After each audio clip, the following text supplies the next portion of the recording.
நீதி மற்றும் சமத்துவத்திற்கான ராகேஷ் அறக்கட்டளை தொடர் சொற்பொழிவின் 3வது அரங்கமாக ரோஜா முத்தையா ஆராய்ச்சி நூலகத்துடன் இணைந்து நடைபெறும் இன்றைய நிகழ்வுக்கு வருகை புரிந்துள்ள அனைவரையும் வரவேற்கின்றோம்.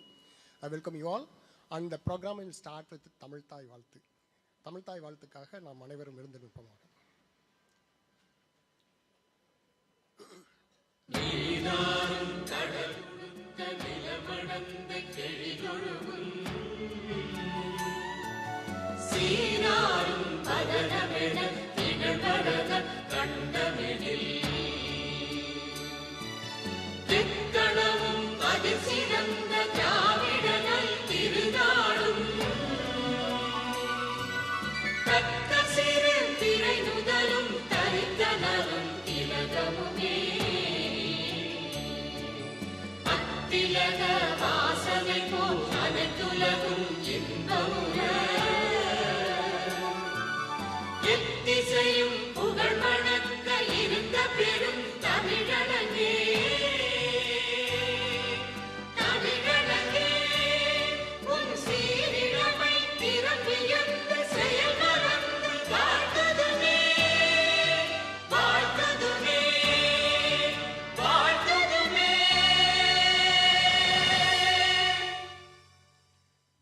Thank you. அனைவருக்கும் நன்றி. Though this is the third lecture for the Rakesh Law Endowment, and on this occasion we have to remember one person, our beloved Rakesh, our beloved son Rakesh. We are happy to celebrate your birthday, dear son Rakesh, because you are always be here. We are happy to celebrate you because you happen to be the learning process. We are happy to celebrate you because you are the cause for spreading the knowledge in law to the younger generation. We are happy to celebrate you because you are the cause for bringing the law luminaries to this stage to enlighten the lamps.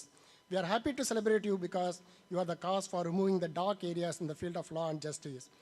இருளகற்றும் ஒளியாய் உதயசூரியனாய் உதித்து தோன்றி ஒரு பொழுதில் மறைந்தாலும் ஆளா விருட்சமென நிலைத்து பல விழுதுகளுக்கு வேறாய் வாழும் ராகேஷ் உன் புகழ் வாழ்க. Happy birthday to Rakesh. Let us celebrate please.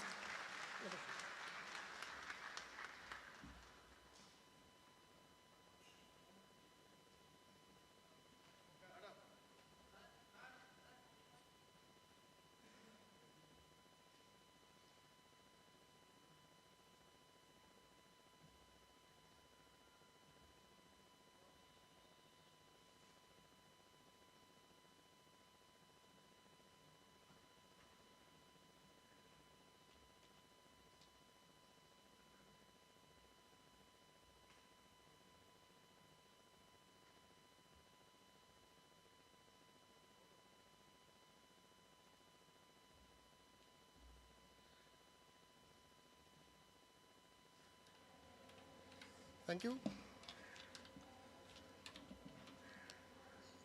You know, it was so easy. Today's Life was so lecture, simple. You know, you were the 60 third years. of its kind of the Rakesh Law Endorsement is going to be delivered by none other than our beloved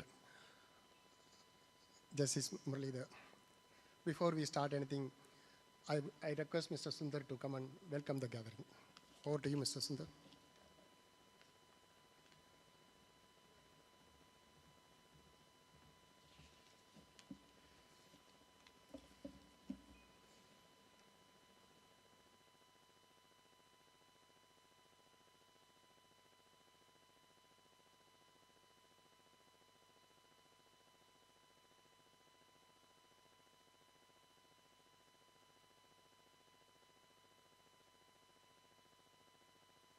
Very good morning to all of you.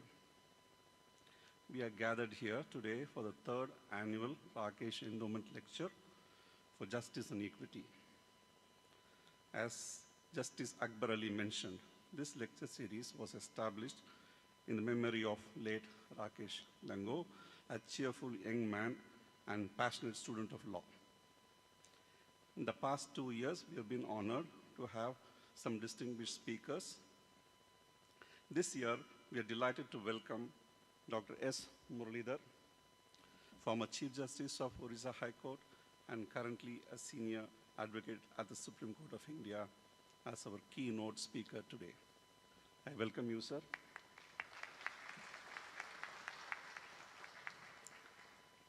Dr. Muralidhar has had a distinguished career in the legal profession.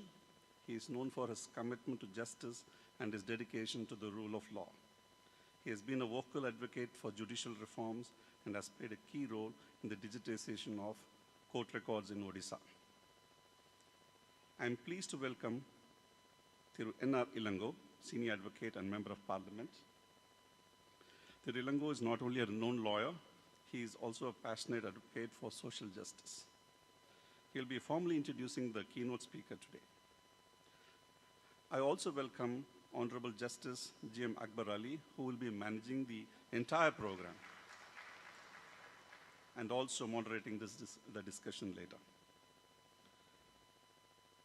Raghavi S. Agilesh Kumar, trustees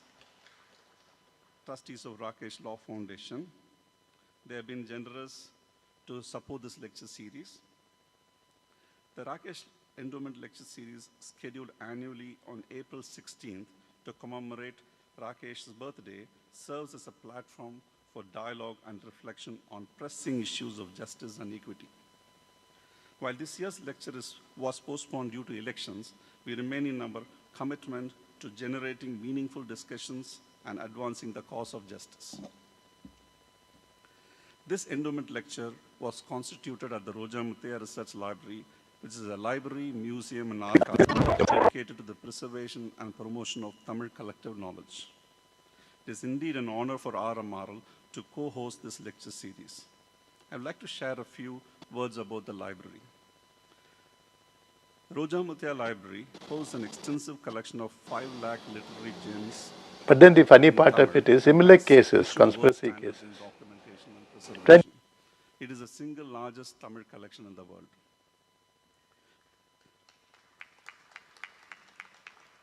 "30 years of experience at the RMRL culminated in the idea of creating a Tamil Knowledge Campus.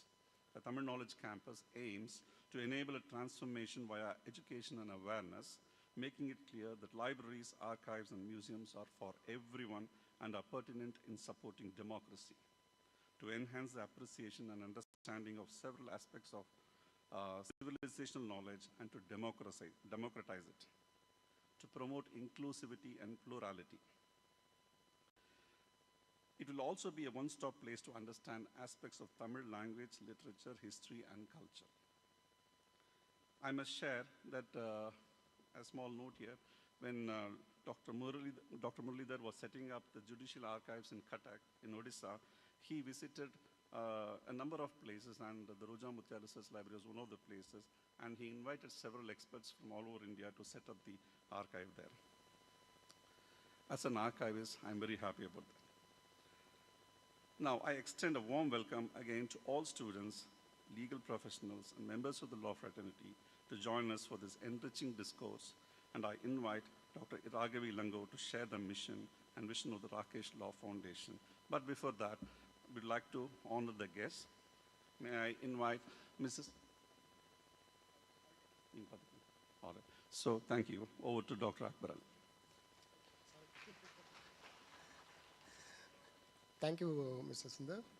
Of course, I know that he has no time to mention each and every one of the dignitaries over here.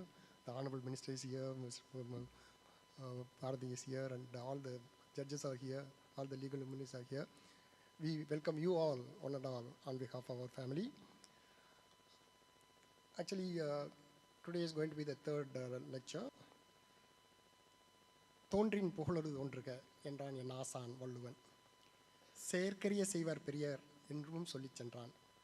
புகழதூர் தோன்றிய தன் சகோதரரின் பெயரும் புகழும் என்றும் நினைவில் நிற்கும் வகையில் ராகேஷ் அறக்கட்டளை நிறுவி செயற்கரிய ஒரு செயலை எவ்வாறு செய்ய தோன்றியது மற்றும் அதன் அறப்பணிகள் என்ன என்பதை நம்முடன் பகிர்ந்து கொள்ள நம்முடைய அன்பு மகள் டாக்டர் ராகவி இளங்கோ வருகிறார். Please, I welcome Raghav Ilango to present the vision and mission of the trust.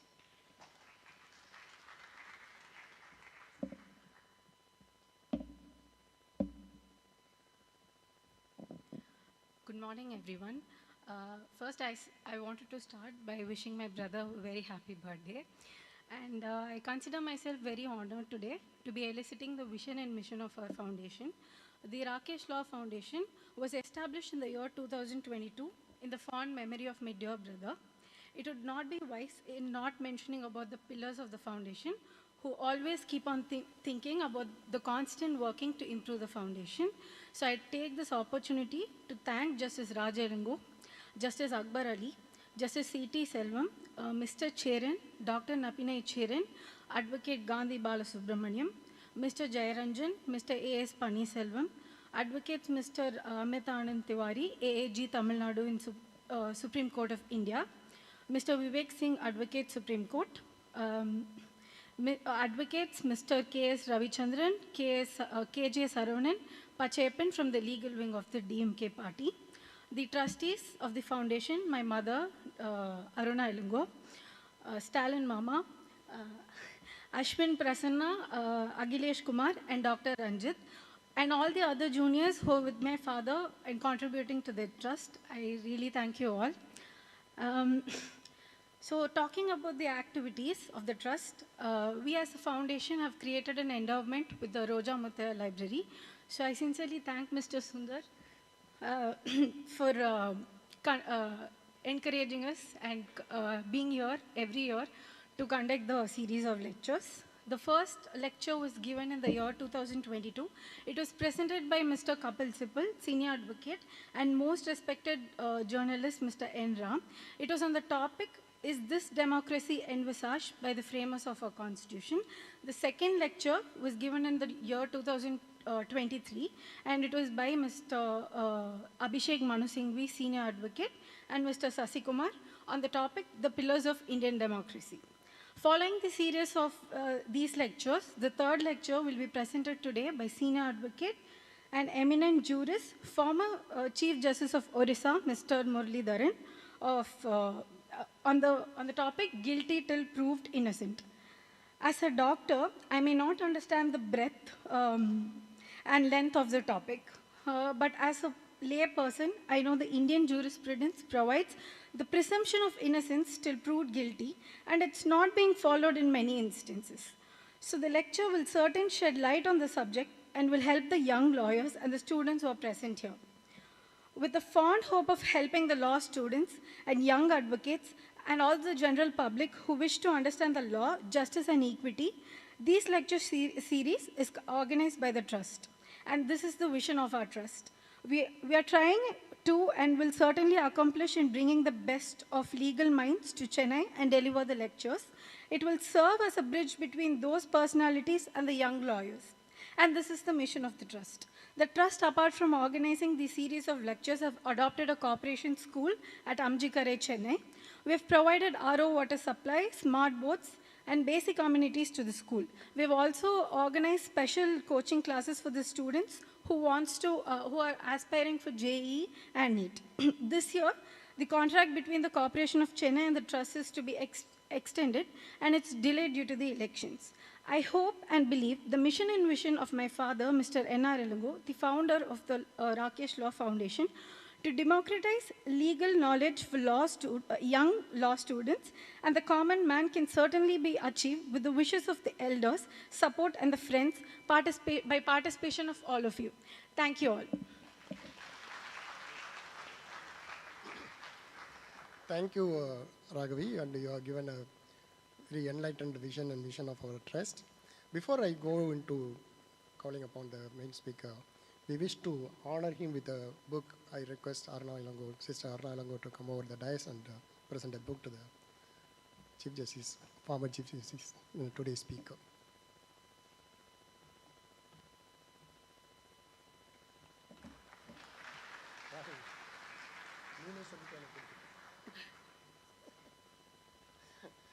It's also a pleasant moment for me because I am also to receive a book from them.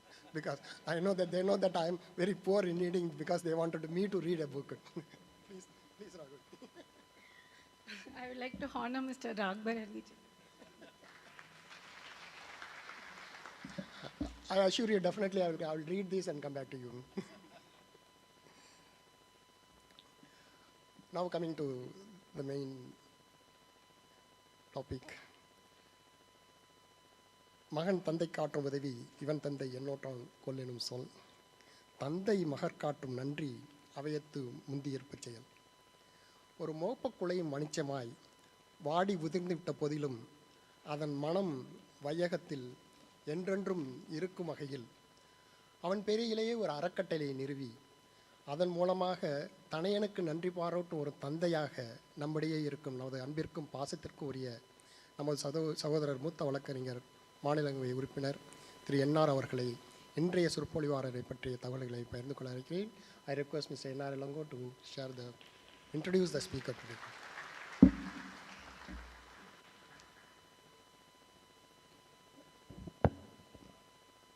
Honorable Justice S. Muralidhar, Honorable Justice Anand Venkatesh,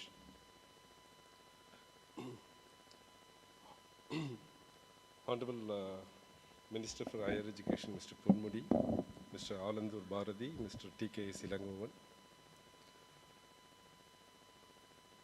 Justice Akbar Ali, Mr. Sundar, Mr. Balakrishnan IAS, Mr. Jayaranjan, Mr. Kamaraj,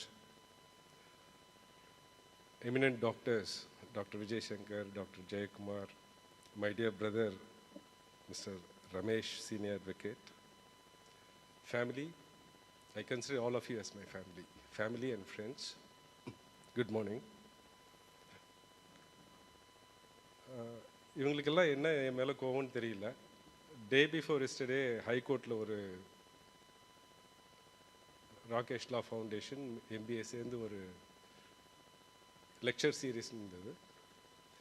அந்த lecture சீரீஸில் எம்பிஏல உட்கார வச்சுட்டு justice Anand வெங்கடேஷை பற்றி introduction கொடுக்க சொன்னாங்க. அது எப்படி சரியாக இருக்கும்னு எனக்கு தெரியல. அதே மாதிரி ஜஸ்டிஸ் முரளிதரை இங்கே மேடையில் உட்கார வச்சுட்டு அவரை பற்றி இன்ட்ரடியூஸ் பண்ணணும்னா எப்படி பண்ணுறதுன்னு தெரியல. எல்லாருக்கும் உங்களுக்கு அவரை பற்றி தெரியும். ஸோ இருந்தாலும் இன்ட்ரடியூஸ் பண்ண வேண்டியது மேடை நாகரிகம் என்பதால் அவரை பற்றி சில தகவல்களை பகிர்ந்து கொள்கிறேன். Justice Muralidhar completed his Bachelor of Science degree from Vivekananda College, Chennai, securing first class. ஏன்னா நீங்கள் ஒவ்வொரு தடவை கை தட்ட வேண்டியிருக்கும். அவர் எதெல்லாம் படித்தாரோ எல்லாத்துலேயும் ஃபஸ்ட் கிளாஸ் தான் எடுத்திருக்காரு. Then he secured first rank in the Bachelor of Law course from University of Madras and awarded with the Lakshmanaswamy Reddy, Miller's Medal, and so many other medals. As a member of law college students participating in the moot court competition, and he won the first prize again, and Dr. Muralidhar was awarded with PhD by the University of Delhi. He started his practice in 1984 and shifted his practice to Delhi, then was attached to the office of the then Attorney General, Mr. G. Ramaswamy, practiced in the Supreme Court of India.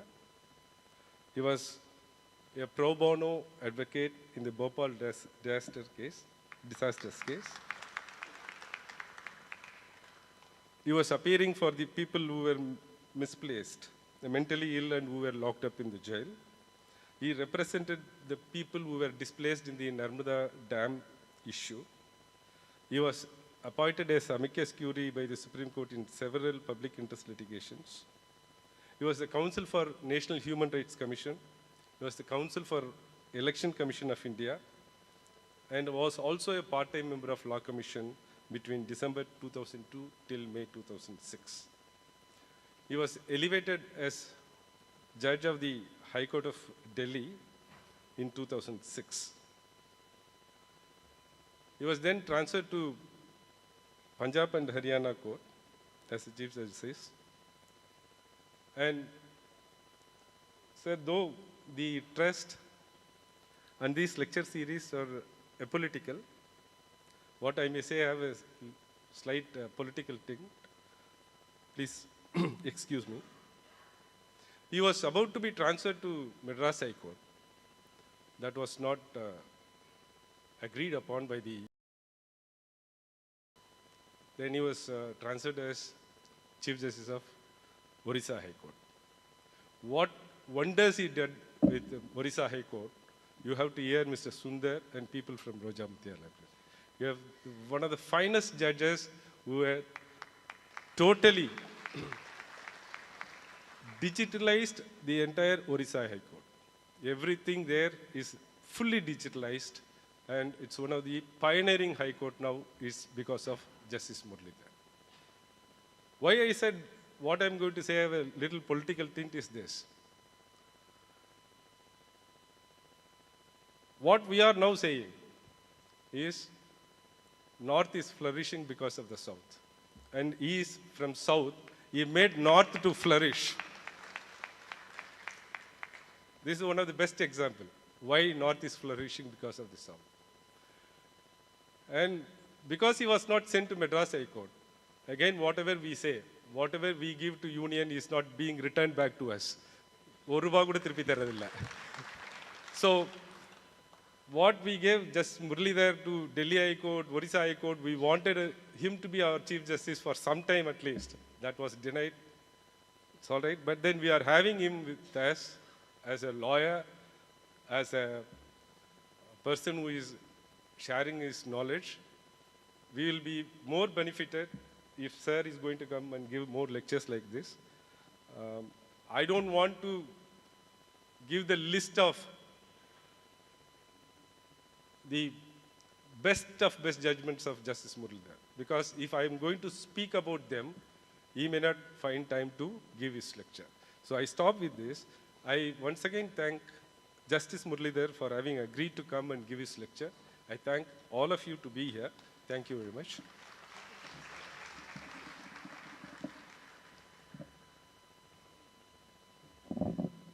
Thank you, Longa, for a nice introduction about our Justice Muralidhar.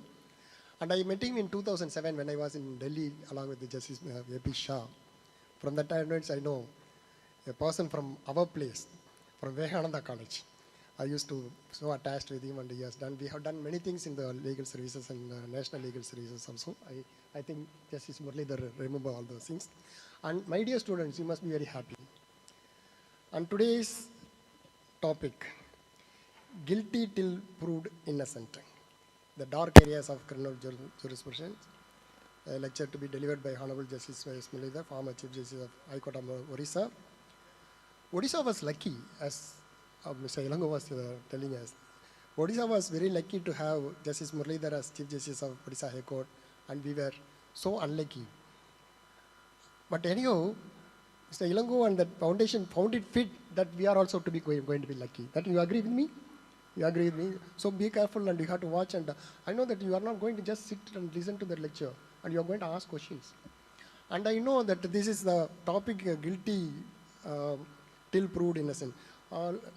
Lordship, that as a lawyer, Mr. Suresh is here, Mr. Anand is here, all our many legal criminal law jurisprudence minds are here, Brother Justice Muralidhar, and I do not know how you are going to keep, because guilty before innocence, we always learned the basic principle of criminal jurisprudence, as we know, innocent until proven guilty. What is that?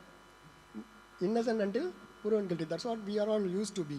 And I'm not going to know that how we are going to match this thing, because we always believed the maxim, innocent until proven guilty, and believed in Article 14, 20, 21, and 22. Of course, I happen to be the advisory board member, and I know that where I had to apply this guilty till proved innocence also. And so over to you, Justice Muralidhar. We are eager to hear you, and I request all the students over here, everybody, including our lawyers and judges, and be ready to interact with Mr. Justice, because I want to enlighten myself what is this guilty till proved innocent. Thank you very much. Over to you, Mr. Muralidhar.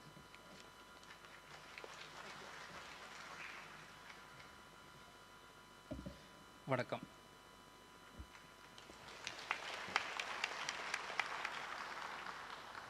Justice Anand Venkatesh, Justice Selvam, Justice Raja Ilango, Justice Akbar Ali, Sir Ilango, Srimati Ilango,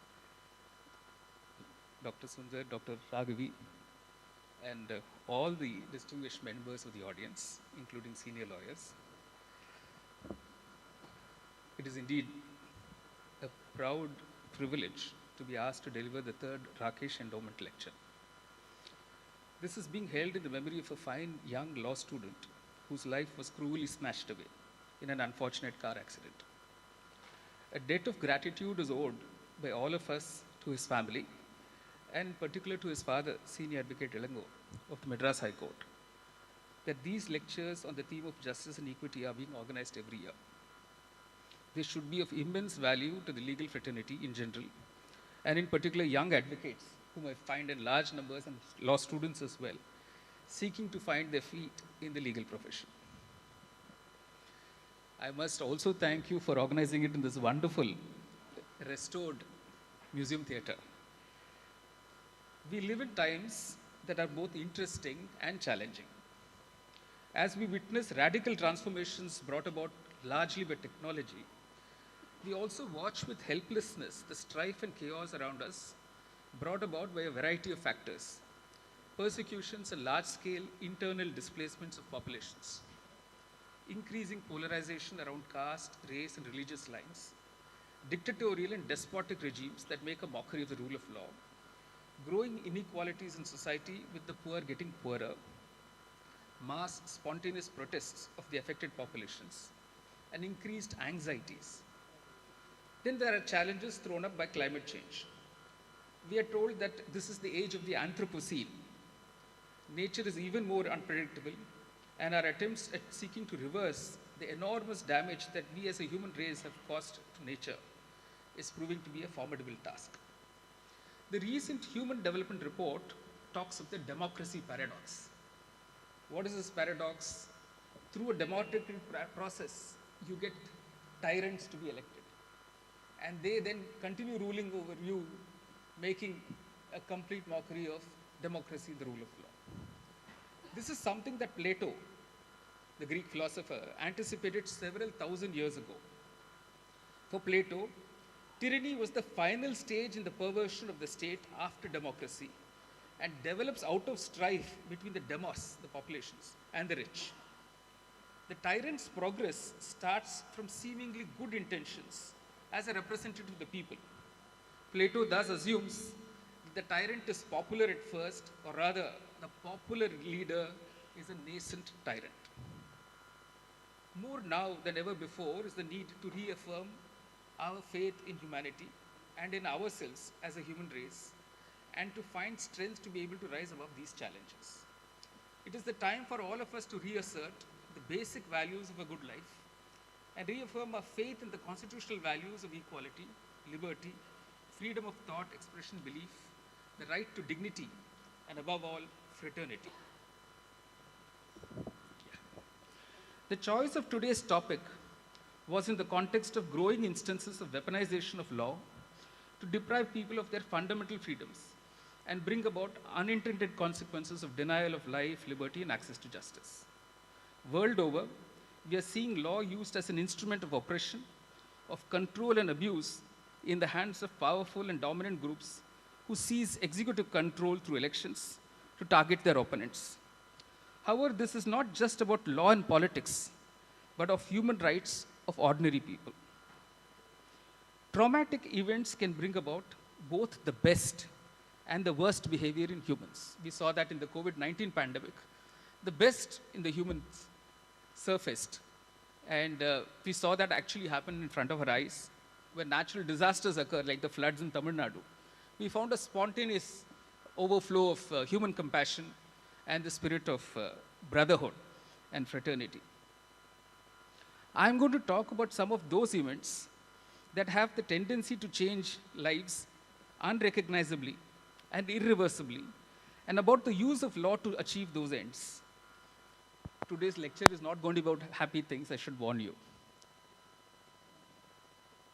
In an age where law is increasingly being used in a coercive manner that challenges our long-held, cherished beliefs of equality, freedom, life, liberty, as well as the fundamental tenets of criminal jurisprudence, it is both necessary and important for us to retrace the steps that brought us to the present situation.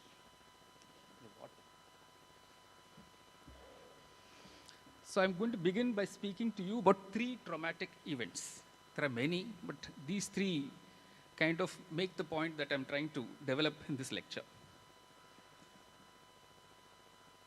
A tragic incident took place in a pub in Guildford, a town in Surrey County in the United Kingdom, on 5th October 1974, almost 50 years ago. This was a pub frequented by the British military personnel. A bomb exploded there, killing 4 people, while another that went off in a nearby town, Woolwich, that very day, killed 3 others. Jerry Conlon and Paul Hill, 2 residents of Northern Ireland who had been in the area at the time of the terrorist attack, were arrested. This was, of course, later proved to be terribly wrong. At that time, there was in force in the United Kingdom the Prevention of Terrorism Act. We had an act with the same name in India. I'll talk about it later. Under this act, the Scotland Yard, that is the police force in England, were allowed to hold and interrogate terrorist suspects for 5 days without any hard evidence. Conlon and Hill, who were non-political petty criminals, were among the first suspects held under the new law. During the prison stay, investigators fabricated against them an Irish Republican Army conspiracy that implicated a number of their friends and family members. The officers then forced the 2 suspects to sign confessions under physical and mental torture. In 1975, and this is why it's called the Guildford 4 case, in 1975, Jerry Conlon, Paul Hill, Paddy Armstrong, and Carol Richardson were sentenced to a life in prison. 7 of the relatives and friends, called the Maguire 7, were sentenced to lesser terms on the basis of questionable forensic evidence. And this is the twist. And if you want to know what happened in this case, and today's lecture, if you have your notebooks and pens or some slips of paper, please note down several films are going to be mentioned. If you want to know how this whole case unraveled, you should watch this film called In the Name of the Father, which has Daniel Day-Lewis in the lead role acting as Jerry Conlon. And I should explain to you in brief what happened in the case and how it unraveled. In their 10th year of imprisonment, in the prison where Jerry Conlon was an inmate, a lady lawyer who happened to be on the legal aid panel visited as a regular prison visit. Even today, as panel lawyers of the legal services authorities in this country, there are lawyers regularly visiting prisons to ask the inmates whether they're in need of legal assistance. Jerry Conlon tried explaining to her that he had actually a perfect alibi in the case. For those in the audience who may need to know what this is, basically what Jerry was saying is, he and Paul Hill were actually in a park in London. They were nowhere in Guildford. And they were also able to tell this lawyer, lady lawyer, that while they tried to sleep on a bench in the park, a tramp who was in the park objected, and an altercation ensued. Ultimately, they had to leave the park. He said, I think that tramp's statement was recorded, but it never surfaced in the trial. The lawyer then goes to what is called the police archives to unearth the preserved records of this case. She makes 3 visits, and the person at the desk, there's a constable at the desk, gives to her the same box of files, and she is not able to find anything even remotely resembling the statement that Jerry Conlon was telling her about. On one day, which is the 4th or the 5th visit, it is pouring in London. She enters this archives building. It so happens that the constable at the desk is on leave, and there's another person substituting him. He then goes in and picks up all the boxes of files. And in one of those boxes, she finds a file which says, not to be shown to the defense. So this is actually withholding of evidence that can exculpate an accused person. That one document in that file was this very statement of the tramp who said, I saw these 2 boys in this park at this time. That one document helped them reopen the entire trial. All of them were acquitted 14 years after they had been convicted in 1975. As a result, 1 year later, in 1990, the Maguire 7, who had also been roped in because of this case, they were also acquitted. Then we had an instance in 1993 of the Birmingham 6. Again, 6 persons suspected to be IRA terrorists who were convicted and their trial was reopened, and they were all acquitted. How UK dealt with all of this, I'll come to in a few moments.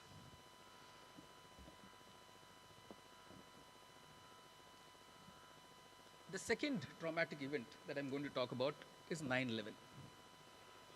On September 11, 2001, horrifying terrorist attacks were perpetrated against the United States.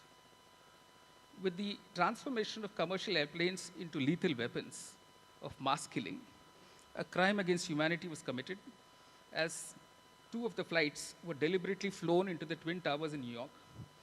2,753 people were killed and hundreds more were injured. Subsequently, the hijacking of another flight and its downing in Pennsylvania added 40 to the death toll. Thereafter, the hijacking of flight AA-77 into the west side of the Pentagon added another 184 victims of terrorism. Following the 11 September 2001 attacks, President Bush signed into law what was known as the USA Patriot Act. Viewed as an important weapon in the fight against terrorism, the Patriot Act, according to some, has sought to curb and prevent future terrorist acts by expanding the federal government's powers. What 9/11 did to the entire human race is something that we will all easily understand. Frisking at airports, all your baggage spanning, the metal detectors, the increased levels of surveillance, all of this. In fact, the security apparatus industry has flourished since 9/11 in unimaginable ways. You had mistaken identities. Our own Kamala Hassan had to face, just because the word Hassan was the surname of one of these people who flew the plane into Pentagon, Kamala Hassan was strip searched. Shah Rukh Khan had to face huge humiliation. And it's never been the same thereafter in our airports. Yes, yes. CCTVs, facial and iris scanners, whatnot. But this is where what is most disturbing is this. In the aftermath of 9/11, hundreds of Muslim men were rendered. This is what is called rendition. You'll find this now has become a legal concept, that in Muslims in several countries were actually handed over to the US government. Sometimes the US government did not wait for those countries to hand over these persons. They simply entered those countries and picked up these men without any prior permission or anything of that sort. They were taken across borders, forcibly disappeared, held in secret detention, and subjected to egregious human rights violations. Detainees were subject to waterboarding, walling, deprivation of food and water, rectal hydration, extreme sleep deprivation, continuous noisy atmosphere while in detention. They were violently slapped, shaken, subject to mock executions, kicked, thrown to the ground, and held in solitary confinement for months. Detainees were told that multiple serious harms would befall their family members, including physical violence, economic distress, and social shaming. Detainees were subject to sexual violence, including anal penetration. The US government authorized and justified, and personnel enabled and sustained their torture. They were denied access to regular courts. They were tried, if at all, by military commissions and or tribunals. Their getting to meet the lawyers, seldom of their choice, was made impossible. How do we know all this? Actually, through several sources which are now in the public domain. So young students who are there in this lecture hall should actually go on the net and find these, which I also found and made fascinating reading. First is the report of the US Senate Select Committee of Intelligence, which was declassified and placed in the public domain in 2014. It is a scathing indictment of the US government and the CIA in the handling of prisoners taken by it from around the world in the wake of 9/11. The report, which of course has a dissent note, states the CIA's detention and interrogation program damaged the United States' standing in the world and resulted in other significant monetary and non-monetary costs. You will understand this. They had secret detention centers, not in the United States, but in several dark sites, they call them dark sites, in different countries, so that they would not be answerable to law at all.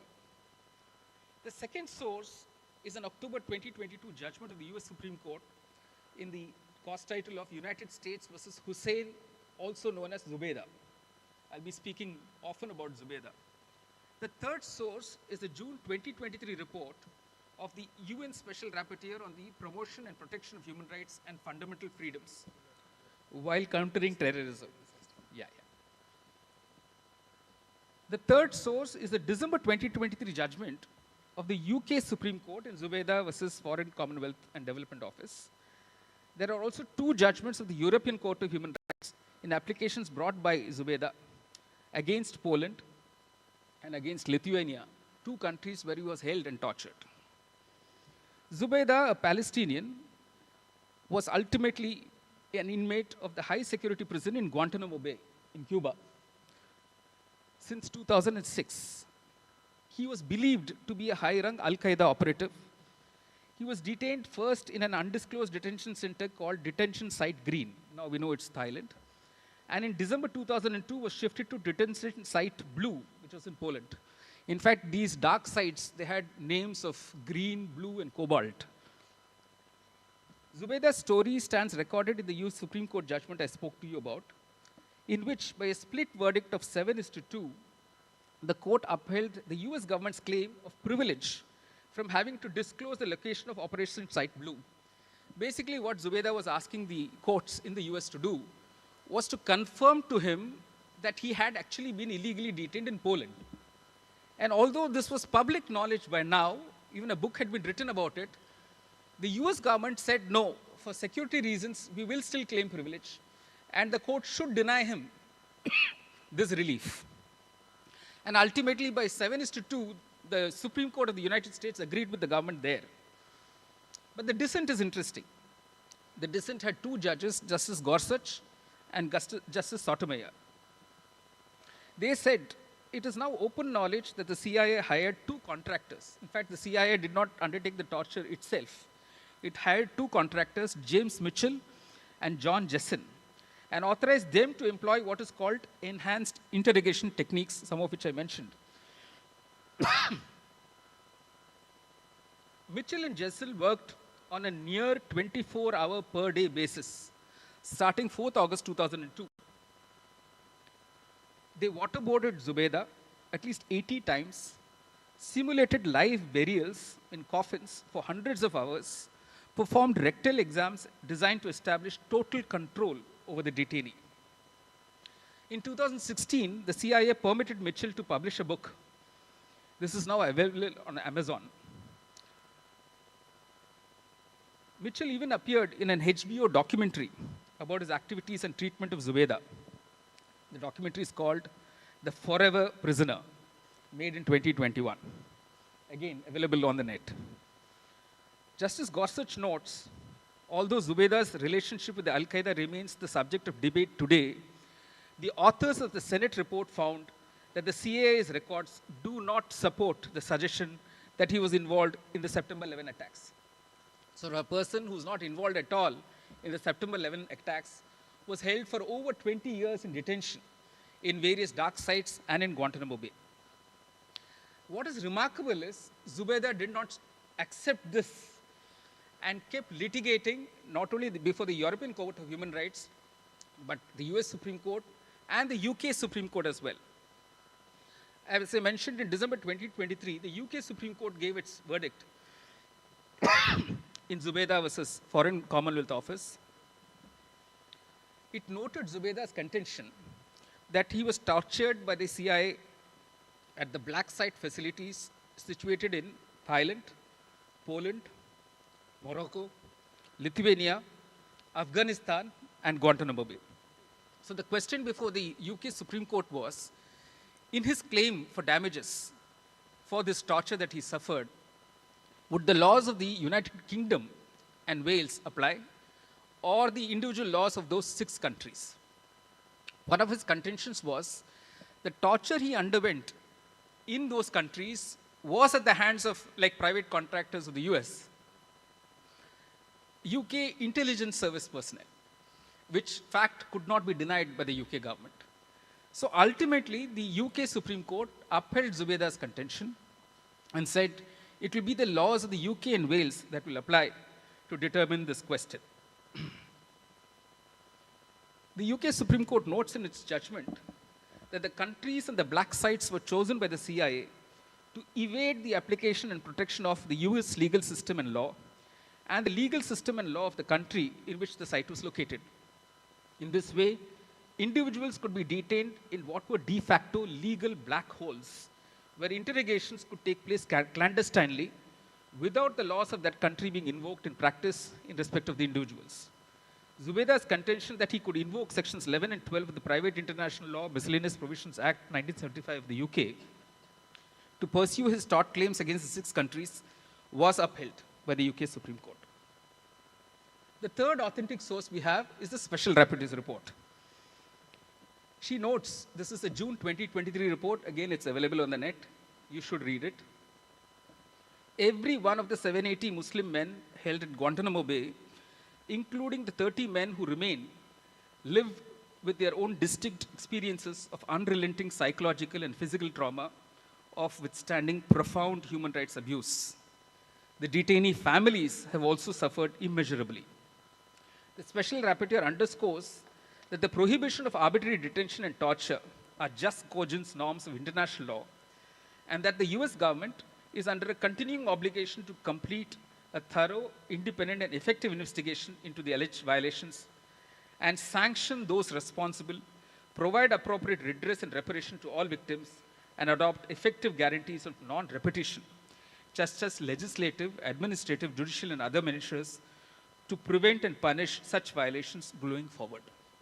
What is disturbing if one reads this report is that as I speak here before you today, there are still 16 men held in Guantanamo Bay. Many of their names are not known. We only know their nicknames and names given to them by the US authorities. And we are talking of 23 years after the event. None of them has faced a regular trial. Many of them have not been charged formally with any accusations. And upon release, they're not sent back to the countries where they were picked up from. They're sent to very different countries. So in this report, you find how Kazakhstan is a place where they've been held. And when they're sent to that country, they're held in solitary confinement there. The United Arab Emirates is another such country. So it's a continuing case of continuing human rights violations of these people, not ever having faced trial, not ever having been found guilty of any offense. Since the opening of the Guantanamo Bay detention facility, 741 men have been released. Approximately 150 have been resettled to 29 countries, with the remaining repatriated, and with 30 men having died. So no accountability, no answerability. Now I'll turn to India. On 24th September 2002, a Fidaiin, a suicide attack took place on the Akshardham temple in Gandhinagar in Gujarat at around 4:30 p.m.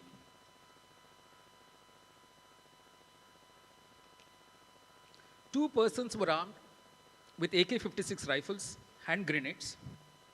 They fired indiscriminately towards the children and started throwing those hand grenades. Since the main door of the temple was locked, they moved towards the Sachidanand exhibition hall, killing and injuring several women and children. Eventually, both these suicide attackers were killed in the early morning hours, and they succumbed to their injuries received in the operation.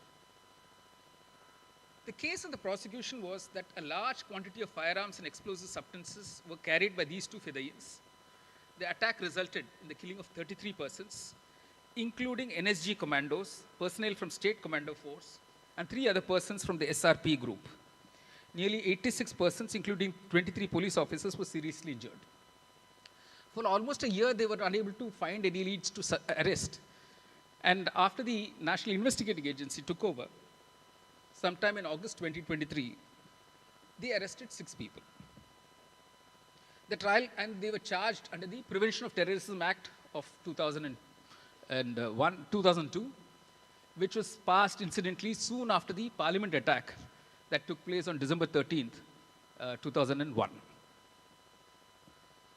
The trial court found all of them guilty, sentenced 3 of them to death, 1 to life imprisonment, and rigorous imprisonment sentences for 2 others. the High Court confirmed the death sentences and dismissed the appeals of the accused. The Supreme Court, nearly 14 years later, acquitted all of the accused after noting that the crucial piece of evidence, 2 chits of paper in the pockets of the 2 fedayins, written in Urdu, were wrongly believed by the trial court and the High Court. And why was it wrongly believed? They did not have even a drop of blood, these 2 chits of paper, mud or perforation by the bullets, whereas on physical examination of the trousers by us, which were marked as muddable objects, we found that the clothes on the pockets of the fedayins were perforated with bullets, smeared with dried blood, even after 12 years of the incident. So law students should know what are called case properties and material objects. So even the appellate court can ask for those case properties to be produced. And here the 2 Supreme Court judges still found the bloodstained clothes of the 2 fedayins.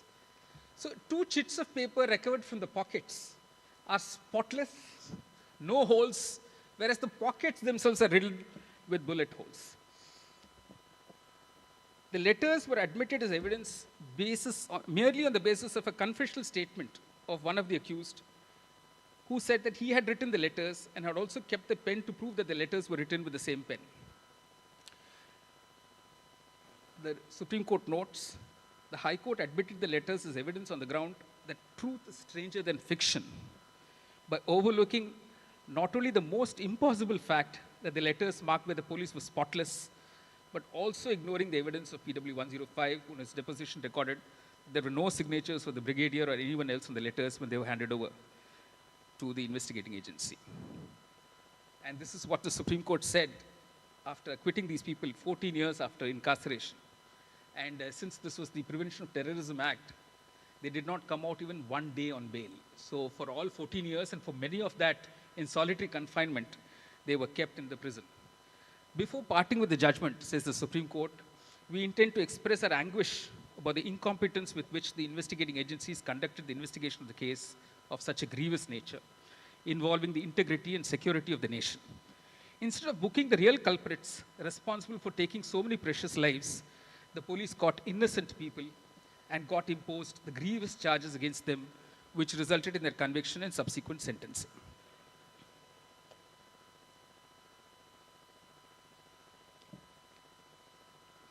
There is something deeply disturbing in each of these above narratives. That there was a gross miscarriage of justice is too mild an assessment. We are talking of countries, the United Kingdom, the United States, and India. We are talking of countries that have adopted a democratic form of government, believe in constitutional law, and 2 of them, the United States and India, have written constitutions enshrining guarantees to the fundamental rights to life, liberty, and in that process, to a fair trial and access to justice. Yet, in each of these cases, persons wrongly accused of the crimes that they did not commit suffered incarceration for well over a decade, losing the prime years of their life irretrievably. All these 3 countries follow the common law tradition.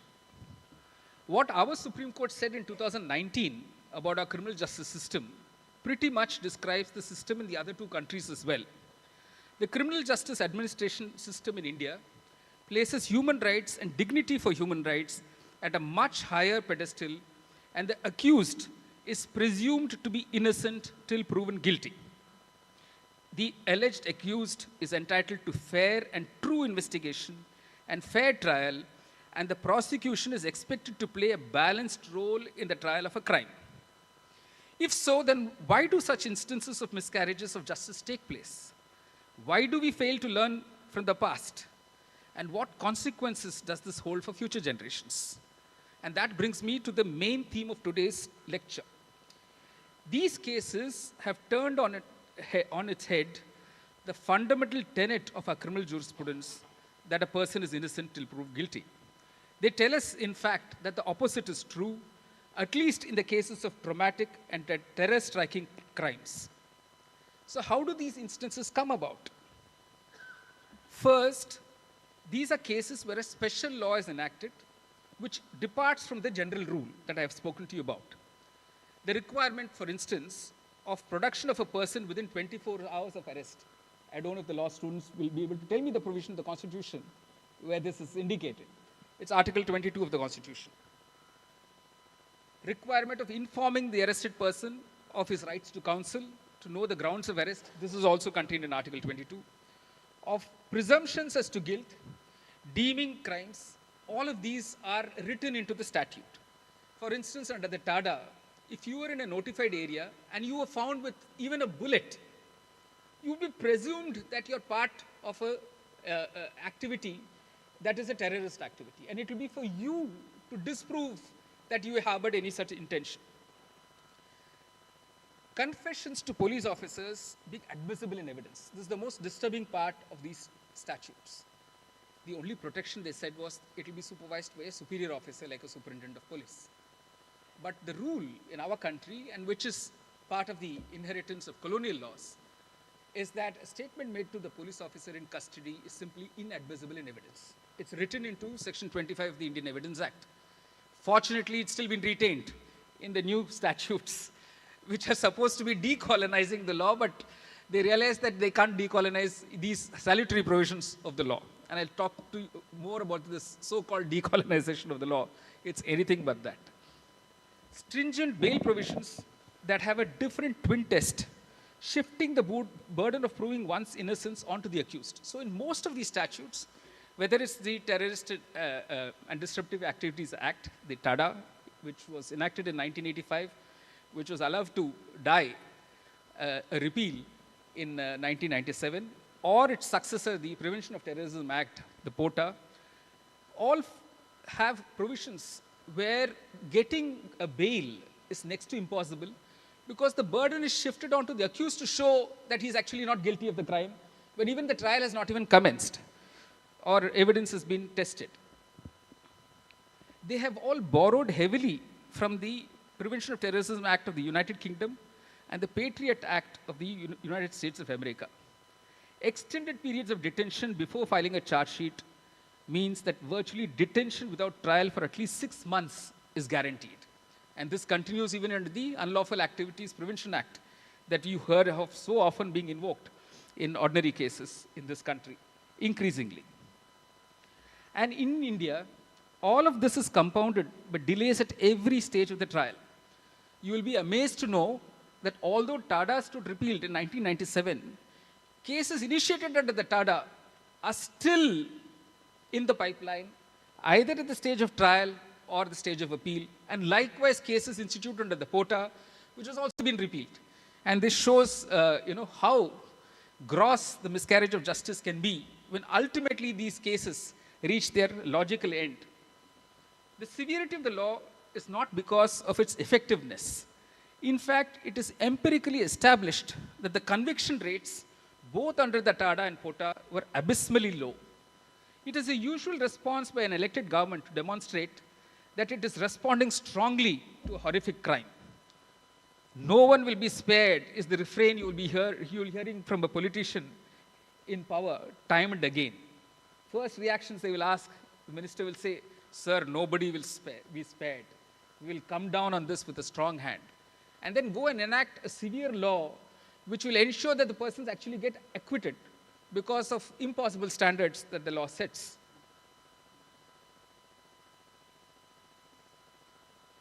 If you see the background to the enactment of these laws, you will find that these are more as an impromptu response. The enactment of TADA followed the assassination of Mrs. Indira Gandhi. The POTA followed the attack on the parliament. In his floor speech supporting the passage of the Prevention of Terrorism Ordinance, the then Home Minister, Sri L.K. Advani, conceded that TADA had been ineffective as a statute and it had been misused by government officials. But he promised, POTO is different from TADA. The truth is exactly the opposite. Even 76 years after independence, we have persisted with some features of the criminal law as it stood at that time. The Criminal Law Amendment Act of 1908 has survived and is still being deployed to ban organizations. So don't get taken away by the statements that you hear that these three new laws, the Nyaya Sanhita and all of that, is actually brought about a dramatic change in the laws, it's got decolonized. None of that stuff. The Defense of India Act 1915 has constituted the basic model for the post-independence preventive detention statutes. The provisions in this statute concerning bail is the precursor to the twin test of the present identical provisions in a string of statutes. And this was an eye-opener for me. These provisions, putting the burden on the accused to show that he or she is innocent, started way back in 1915. And we've persisted with this. And now it has spread into other economic offenses statutes, like PMLA, like the Companies Act, which has authorized the Serious Fraud Investigating Office to exercise these kind of powers of arrest and detention. Apart from the National Security Act of 1980, the COFEPOSA, that is the Conservation of Foreign Exchange and Prevention of Smuggling Act of 1974, the Prevention of Black Marketing and Maintenance of Supplies and Essential Commodities Act of 1980, there are at least 17 other preventive detention statutes enacted by the state assemblies that enable executive detention without judicial supervision for a minimum of 3 months and a maximum of a year without trial. In Tamil Nadu, we have the prevention of dangerous activities of bootleggers, drug offenders, forest offenders, goondas, immoral traffic offenders, sand offenders, sexual offenders, slum grabbers, and Video Pirates Act 1982. It must hold the record for the longest name for a statute. The Armed Forces Special Powers Act 1958, a 60-year-old law that permits takeover of civil administration by armed forces, applies even today in parts of the Northeast and in Jammu and Kashmir. It applies to the whole of Nagaland, Assam, Manipur, and parts of Arunachal Pradesh. And we have also the Public Safety Acts. The point I'm trying to make is, once you have a preventive detention statute, which unfortunately Article 22 of our Constitution permits, you can actually hold a person in detention without being produced before a court for at least 3 months. And what is worse still is Article 22 says a person in such preventive detention does not have the right of a lawyer of his choice. Fortunately for us, we have the Legal Services Authorities Act, which provides for legal aid in the form of representation by a lawyer to all persons in custody, which would include those preventively detained. But the point is something more serious. These are supposed to be temporary measures in emergency situations which the state will deploy. But as Professor Upendra Bakshi says, it has become a legislative habit to govern through preventive detention and a judicial habit not to interfere with such preventive detention. So although you may find judgments every now and then with the high courts and the Supreme Court quashing a detention order, you will find that the quashing happens in the 9th, 10th, or 11th month of the detention. Because you have to travel through a whole judicial process. You first have to go before a board of 3 sitting judges who form the panel constituted by the central government. You have to show why your detention is unnecessary. In 9 out of 10 cases, that detention order is upheld by the board. Then you challenge that decision of the board before a high court in a writ petition or the Supreme Court in a writ petition, and that itself takes such longer time. So from the point of view of the executive, this is a very effective tool to lock away people who are probably opposed to the policies of the government, critical of the actions of the government, and this has therefore been systematically deployed by all governments, whether it's central government or state government, in the last 76 years of our independence. There is a myth that has persisted as well that better crime control involves more severe penal laws with harsher penalties.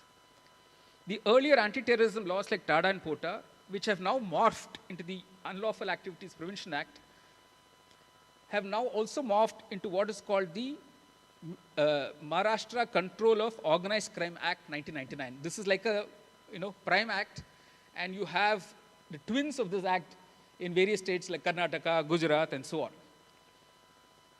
They incorporated predictable template of provisions that stand at odds with the constitutional provisions concerning criminal procedure that we noticed earlier. Longer periods of police custody, extending the time for filing of charge sheets from 90 to 180 days, making the obtaining of bail prior to the filing of a charge sheet extremely difficult. The NDPS, the Narcotic Drugs and Psychotropic Substances Act, 1985, to deal with drug menace, has similar provisions presuming the existence of a culpable mental state apart from provisions that make grant of bail extremely difficult. It is not as if these laws have helped reduce the incidence of these crimes. I mentioned earlier, conviction rates under TADA and POTA was abysmally low, and conviction rates under the UAPA and the NDPS Acts, although seem from statistical point of view high, if you look at the pendency of cases in each of these categories, it's very, very high.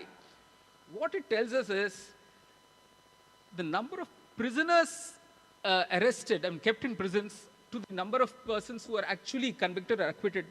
If you compare that, it is as low as 2.8% in the UAPA cases. Of course, PMLA cases are not covered in the reports of the National Crime Records Bureau. The legislature nevertheless continues with the same pattern and has introduced statutes dealing with the same provisions in statutes dealing with economic offenses. So you have the Prevention of Money Laundering Act, the PMLA, the Companies Act, all having similar provisions. But what is worse is they are giving powers of arrest and detention to officers who are not police officers.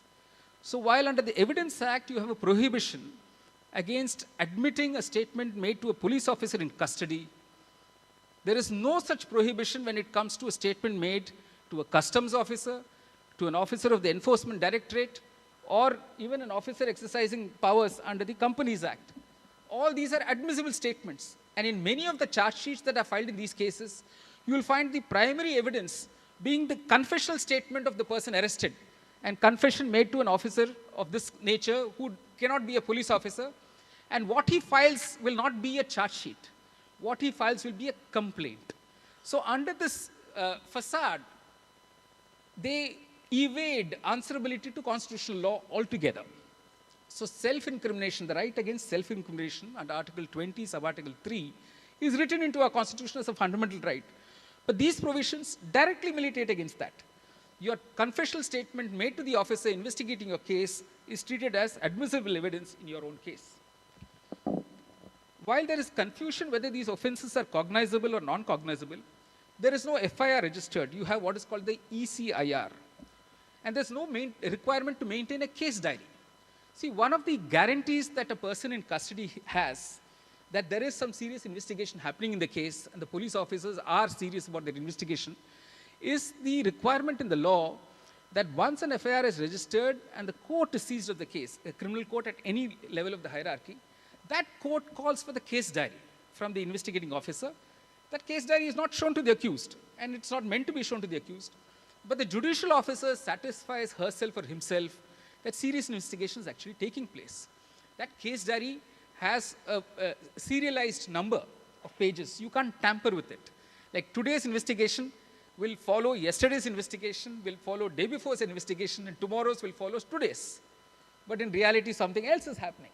So to avoid that, to keep a check on that, the judicial officer who's alert and who knows how the system works is supposed to ask the police officer, please show me your case diary. Now in these detentions under the PMLA, there is no case diary concept at all. So it gives a free hand to these investigating officer to evade the rigors of the Code of Criminal Procedure and the Constitution itself. And then you have freezing of bank accounts. You have seizures. You have seizing of all devices. And there is no accountability. You have to go back to the High Court and Supreme Court to repeatedly ask what is permissible and what is not under this statute. I must digress here to discuss what is happening on the ground. There are many young lawyers here.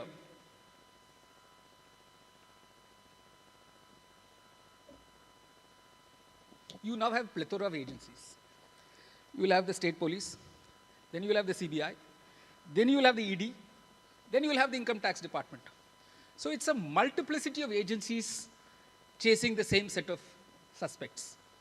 So if you're arrested under one law, the minute you try and come out on bail, before that they arrest you under the other law. So you have to seek multiple bails under different statutes. And like I told you, all these statutes make the getting of bail impossible. Extension of time to file charge sheet is almost routinely granted. You have section 167 of the CRPC, which grants you what is called default bail. What it means is that if you're unable to complete an investigation within 90 days, the accused can't be kept indefinitely in jail. So the law permits the accused to say, the police has failed to file its charge sheet within 90 days, I'm entitled to bail. Now, at the 89th day or the 88th day, under the statute, the prosecution comes forth to say, please extend the time for filing a charge sheet. And this is almost routinely granted by the courts. So the 6-month detention almost continues in every case.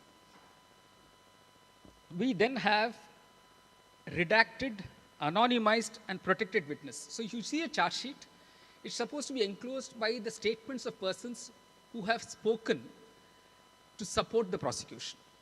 Now, if you don't know the names of those persons, they're all anonymized, given different names, whether it's under the UAPA or other of these statutes. They're given anonymized names, and they give what are called redacted statements. So where the person was when he made the statement, what is his or her gender, age, nothing is known. So very little material is available with the accused to even argue for a bail. What is also on a practical side that we are seeing in courts today is that incomplete charge sheets are filed. So even before the 180th day, you file a charge sheet and you tell the court, this is an incomplete charge sheet, I'm going to file a supplementary charge sheet. Now you have a Supreme Court judgment which says, as long as supplementary charges have not been filed, you're not entitled to bail. So that postpones your chances of getting bail. But on a very practical level, coming out on bail takes as long as 2 years and sometimes even 3 years. And you have to travel through the entire hierarchy of courts before you can be granted bail. And therefore, the costs of these litigation have gone up tremendously. The other side of it is that the judiciary is straining under the weight of these bail applications and anticipatory bail applications. So today, when I practice in the Supreme Court, I've come back to practice. The big change I can find in the last 20 years is the percentage of the cases in every court's docket of bail applications and anticipatory bail applications in the Supreme Court. So which means there is a rejection of bail in 8 out of 10 cases in the trial courts, in 6 out of 10 cases in the High Court, compelling people to go up to the Supreme Court for granting these, for getting these reliefs. So the judiciary is straining under the weight. We earlier heard of Negotiable Instruments Acts, Section 138, posing an enormous burden on the judiciary. But this is posing another huge burden on the judiciary. And at all levels of the court, I must say, very little time is available. In a bail roster in Madras High Court, I think finding 200 cases is not unusual at all. It's the same case in Orissa, it's the same case in Delhi, it's the same case in Bombay. In some high courts, you file a bail application, it may not come up even for the first hearing for 3 months. So we are having high courts now flood, means they don't have time now to take up the final hearing of regular appeals, which have been pending on the docket for years on end. We did a glance at the statistics, and although the judiciary is working very hard, every year it disposes of close to 35 lakh cases. But at the end of the year, you still have the additional burden. It's about running judicial impact assessment that is done. We have 2 expert committee reports on judicial impact assessment, but there is no time in Parliament to even look at these. When I pass an amendment to a statute, what is the impact it is going to have on the courts? What is the impact it is going to have in the litigant public? Of course, lawyers are always very happy. More litigation. But on the litigant public, it's an enormous burden that's being placed as is a burden on the judiciary. And then there is a huge bias in the administration of law. Just as in the USA, there is an overrepresentation of African Americans and people of color in prisons, so too in India. I'm talking of just minorities, basically Muslims, and scheduled castes and scheduled tribes. The percentage of Muslim under trials in our jails is 20.9, nearly 21%, whereas the representation in the population is not even 13%. Likewise, scheduled castes, high representation of 21.6%, scheduled tribes 12.4%. And this I want the law students here to pay attention to. The major inarticulate premises of these harsh laws are A, the lawlessness of criminals can best be dealt with by state lawlessness. They are taking law into their own hands. Why should we bother about the Constitution when we deal with them? Why should we talk of the CRPC, IPC Evidence Act when we deal with them? B, that the constitutional and statutory checks on abuse of state power have made it too easy for criminals, and they have to be departed from in the interest of defense and security of the nation. This is an argument that's been touted perhaps from 1915 onwards and continues till this date. C, the judiciary cannot be trusted to get it right, and in any event, the procedures are too long drawn and uncertain.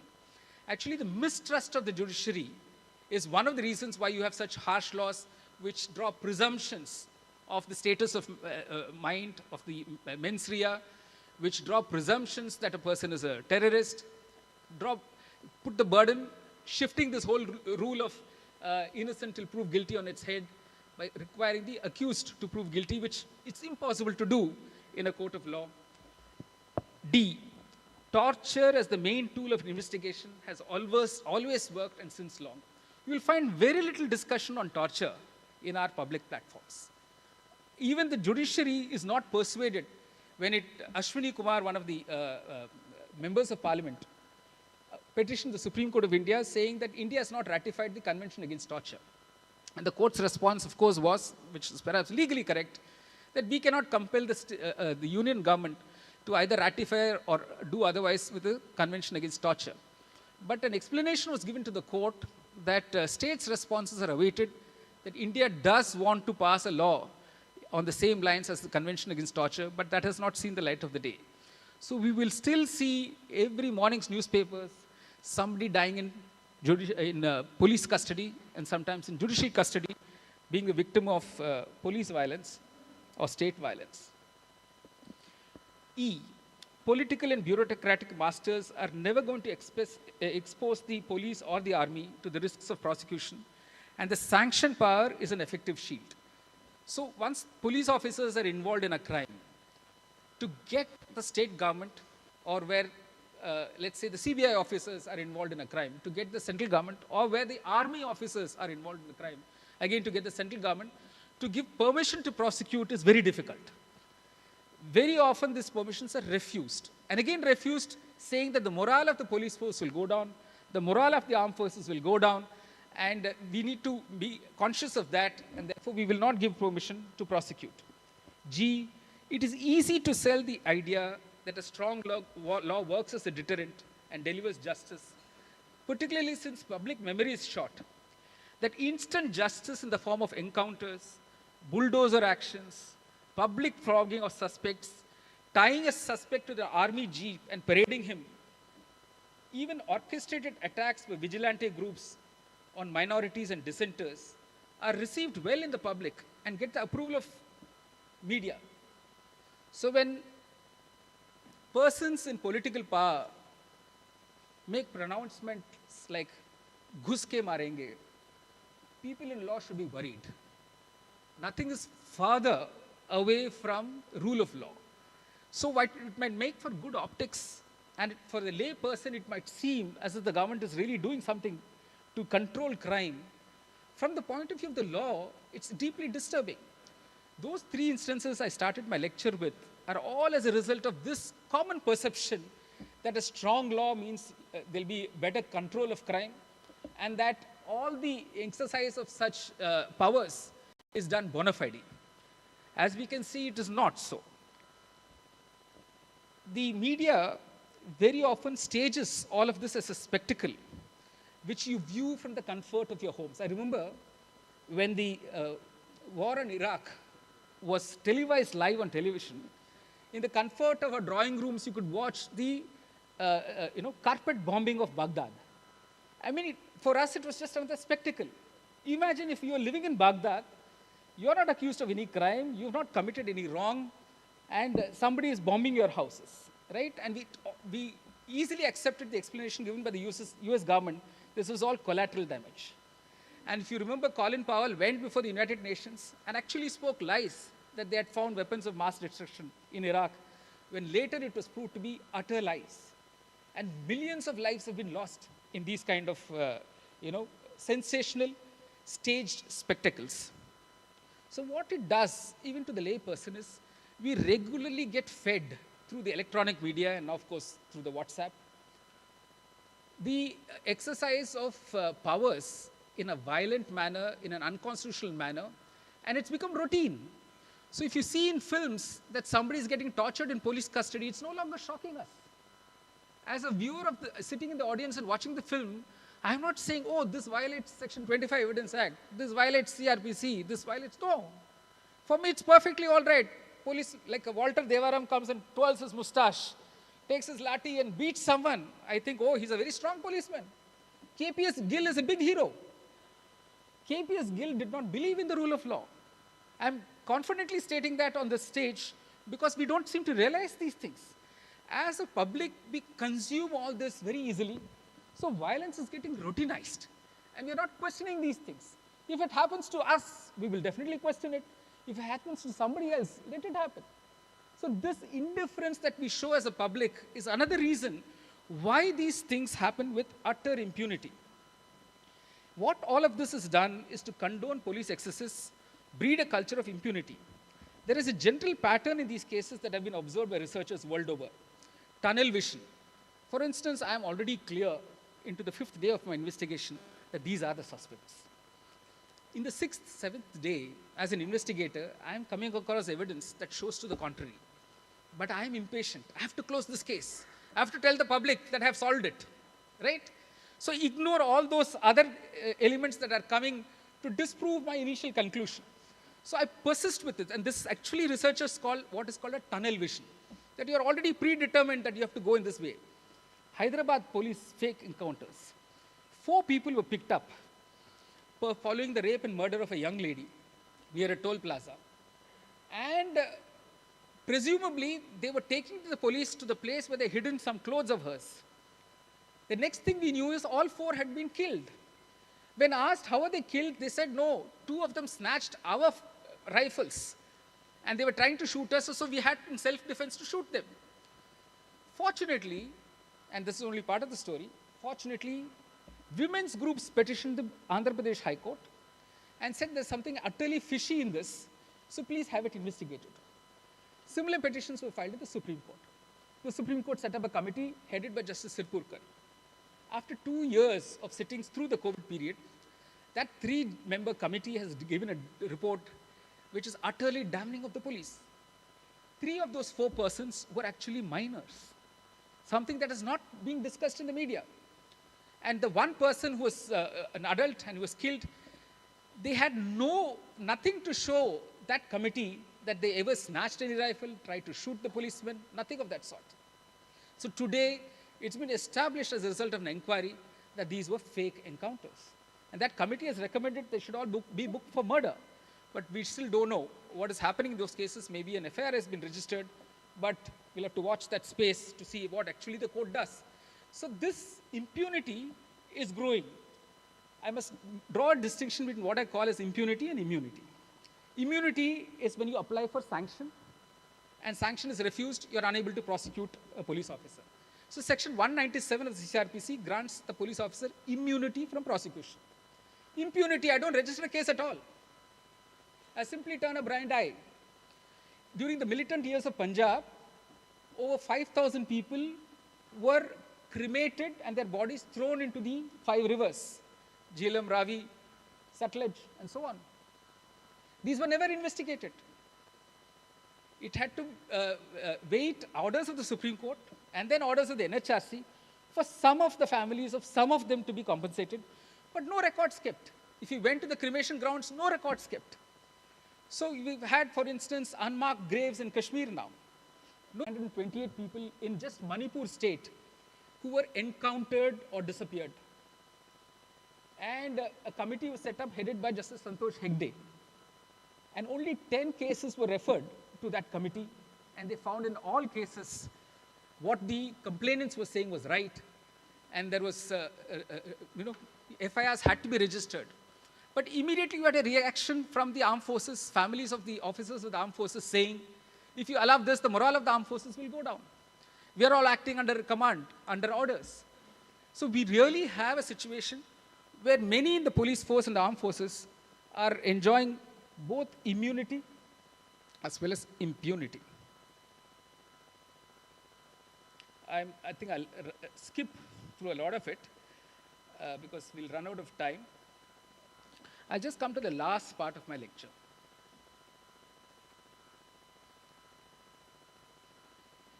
Before you begin to think that it is all futile and nothing can be done, I need to remind you that just as miscarriage of justice is as old as civilization. So in Tamil Nadu, you should know that Kannagi's case was the first recorded case of miscarriage of justice. And the crucifixion of Jesus Christ is another recorded case of injustice. Just as miscarriage of justice is as old as civilization itself, so also is the fight against it. Okay, we go back to the 3 cases I talked about. As a result of the Guildford 4 acquittals, the Maguire 7 acquittals, and the Birmingham 6 acquittals, a Royal Commission on Criminal Justice called the Runciman Commission was announced in 1991 by the then Home Secretary in the United Kingdom. This commission went into several aspects, and among the several recommendations it made, one was setting up of what is called the Criminal Cases Review Commission. This commission actually can be petitioned by people who think they've been wrongly convicted, and if they make out a prima facie case before the commission then refers those cases back to the courts for reopening of the trial, and also provides for compensation, rehabilitation, and all of that. Like, look at the second instance of Zubaydah, Guantanamo Bay. Zubaydah took his case to the European Commission of Human Rights. He took his case to the US Supreme Court. He took his case to the UK Supreme Court. And it's been an unrelenting fight for him. But he needs closure. He needs to prove to the world at large and to his own communities that he was an innocent person. He was taken and kept in detention for over 20 years on the presumption of guilt, when actually he was completely innocent. So this should inspire you that that brooding sense of injustice that a person carries will compel that person to approach courts for justice, and you as lawyers must be available to help that person in that quest for justice.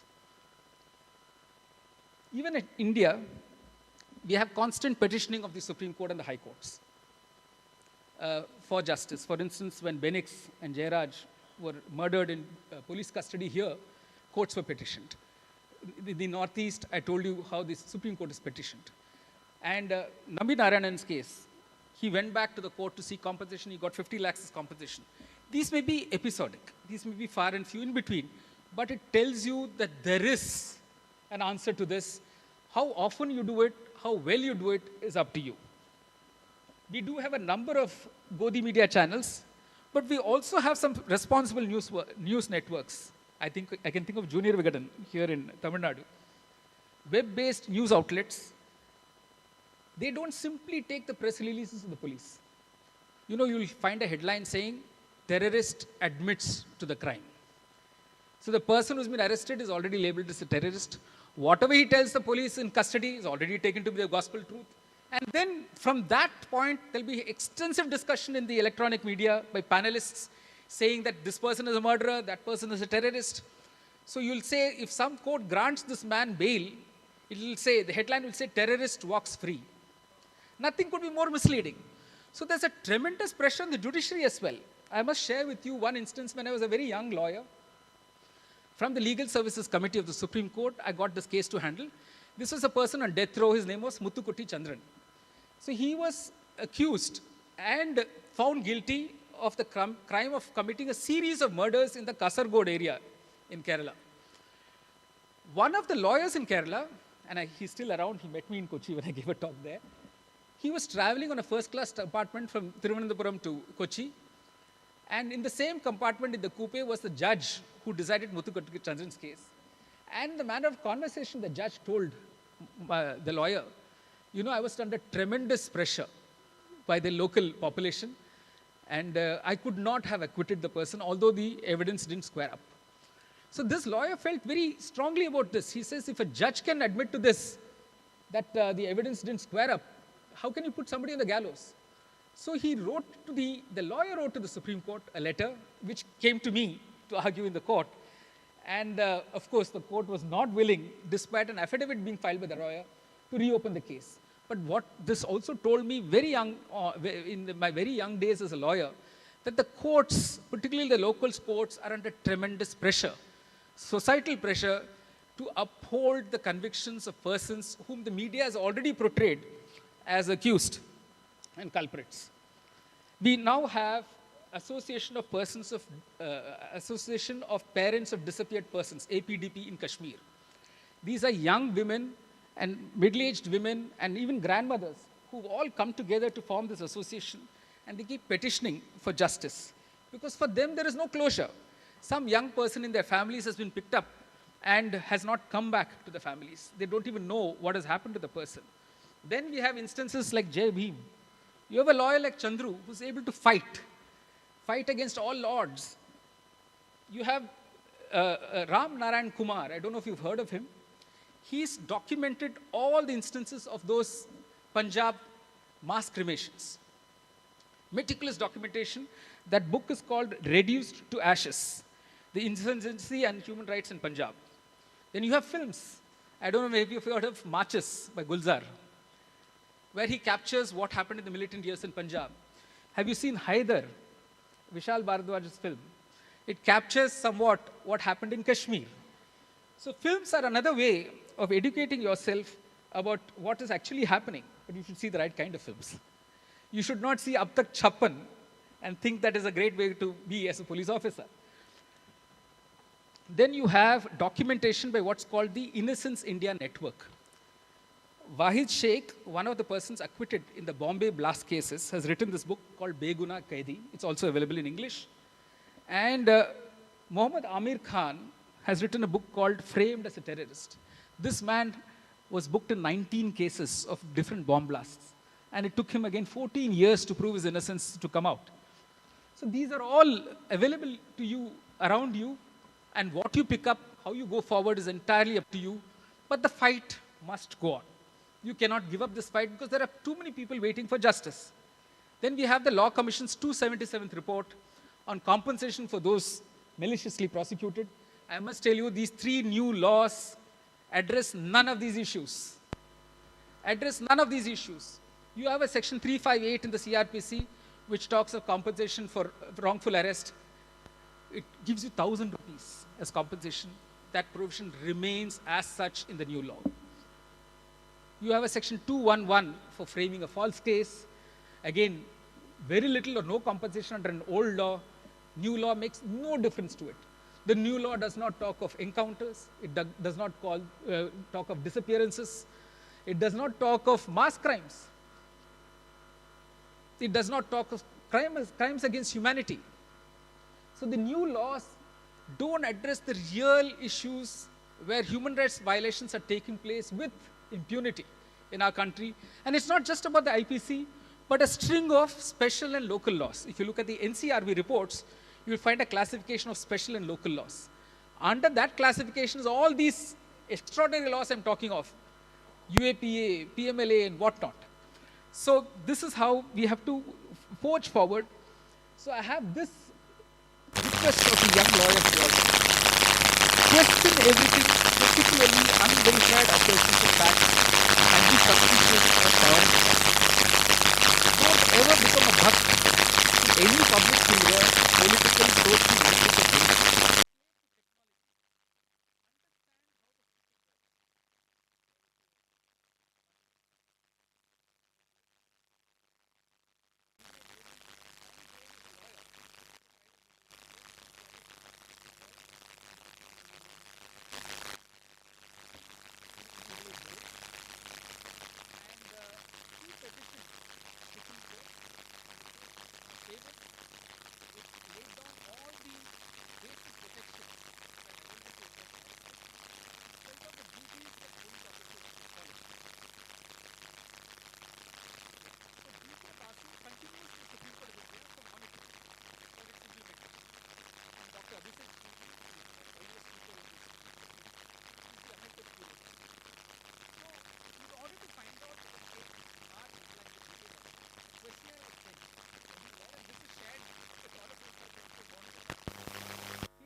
Stations, where the question was, do you follow DK Basu? The answer was, no, he's not in our history sheeters list, we don't. Another funny episode. There is a competition for the best police team in the world. So the competition is very simple. You have to enter a forest and catch hold of a fox. So the French team goes in, and within 3 minutes, the fox has been caught. How? They've found a perfume. You spray the perfume, it attracts the fox comes out. The American team is sent next, and they've perfected the mating call. So they imitate that mating call, the fox comes running out, then the Indian team goes in, and it's already late in the afternoon, 4:30, 5, no sign of the Indian team. 6, 6:30, again no sign. Then a search party is sent in to find the Indian team. The search party goes to the middle of the forest and finds a small clearing between two trees. A bear has been strung up, and these chaps are beating it saying, "Kabul kar tu lomdi hai." Basically saying, admit that you're a fox.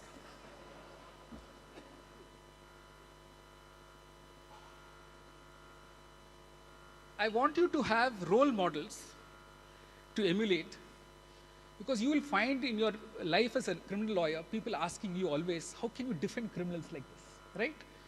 As a lawyer, you should know after hearing this kind of examples, that whatever is told to you that this person is a criminal, this person is a terrorist, don't take it for granted.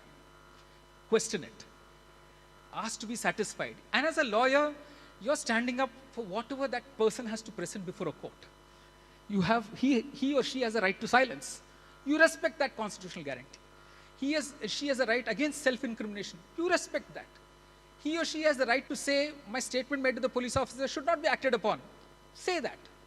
Don't twist facts, don't twist evidence, but please place the case that the person has before the court.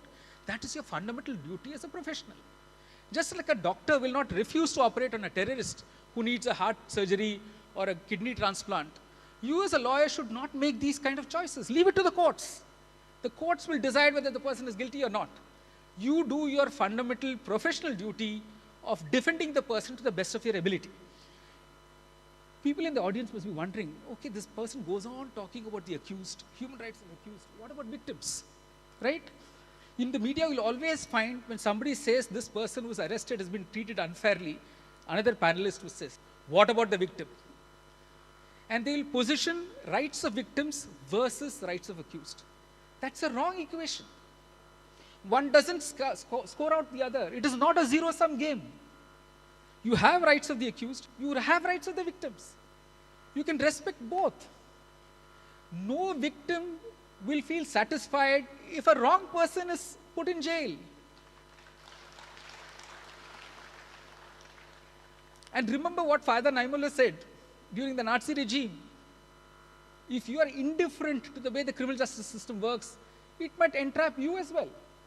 So be vigilant, be alert, and be like my big hero, Kannabiran. So we'll start at the 20th minute. This will take just 4 minutes, but it's so important for every young lawyer to watch this. Kannabiran was a senior lawyer. He's no more. He's been my eternal hero. I get goosebumps every time I hear him. So I'm going to get, I know I'm going to get them now again. But he stood up for very difficult cases and fought them till the last breath of his life. So please hear what he has to say. Any part of it is similar cases, conspiracy cases. 22 conspiracy cases were framed within a period of, say, from 69 to 74. 74లో Secunderabad కుట్ర case వచ్చింది. ఆ సికింద్రాబాద్ కుట్ర కేసులో విప్లవ రచయితలే 6 ఉన్నారు. చివరికి ఎంత అంటే టెలిఫోన్ డైరెక్టరీలో కూడా విప్లవ రచయితల కుట్ర కేసు అని దాని ఫోన్ నెంబర్ ఇవ్వబడుతుంది.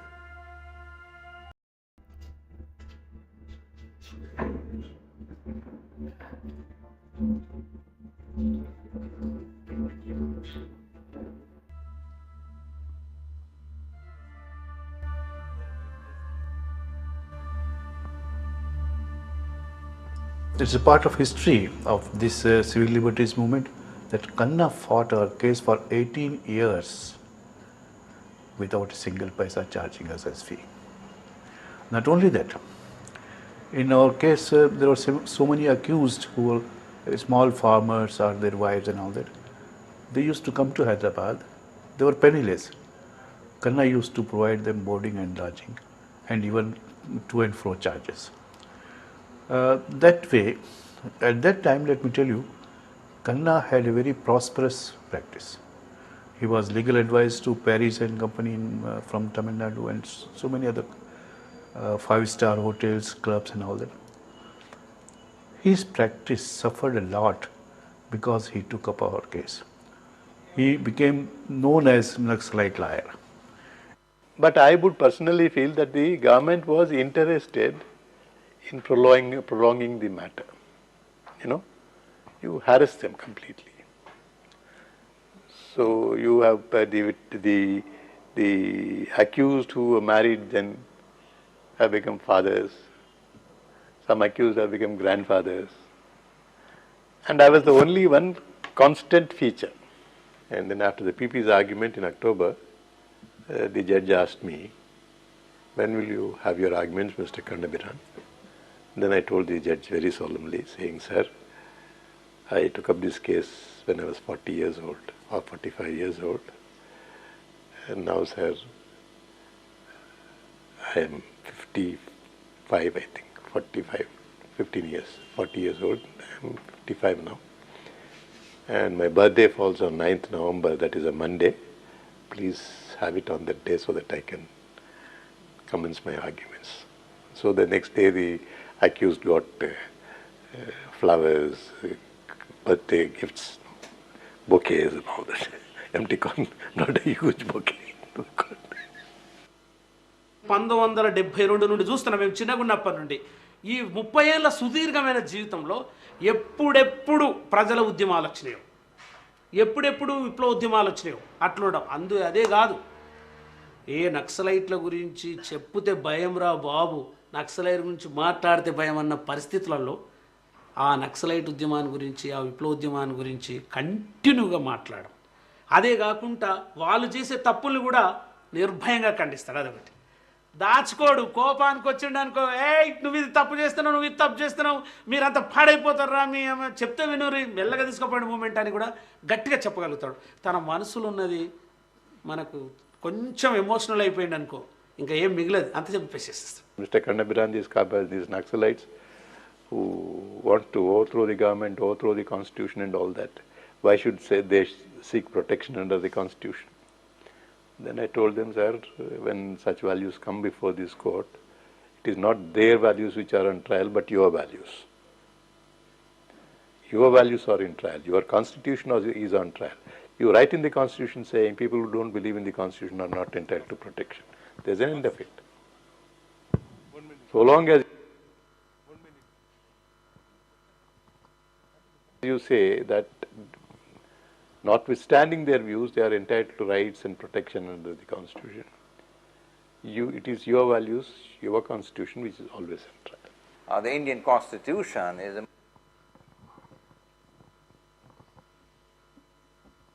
In another place in this film, he tells you how it's not the constitution that gives you the rights.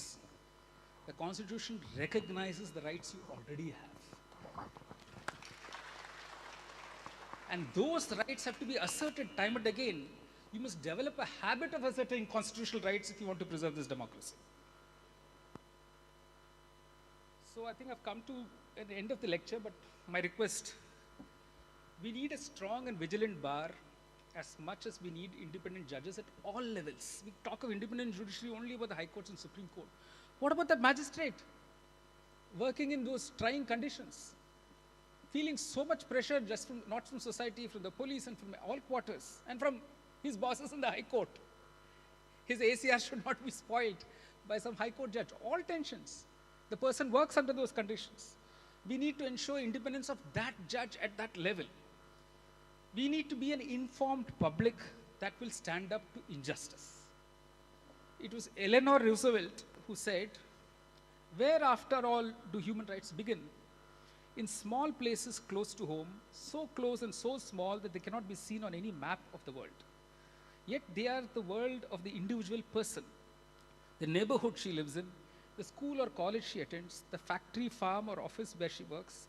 Such are the places where every man, woman and child seeks equal justice, equal opportunity, equal dignity without discrimination. Unless these rights have meaning there, they have little meaning anywhere. Without concerted citizen action to uphold them close to home, we shall look in vain for progress in the larger world.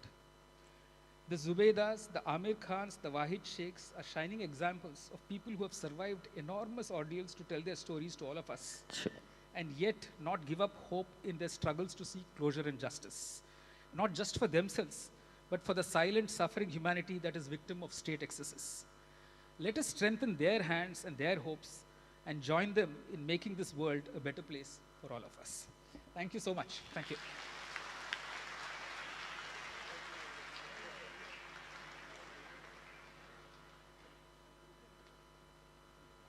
Thank you, thank you. Can I request you for a few more minutes? We are going to close.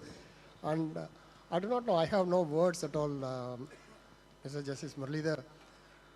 For your information, I have prepared certain questions for Mr. Justice Muralidhar.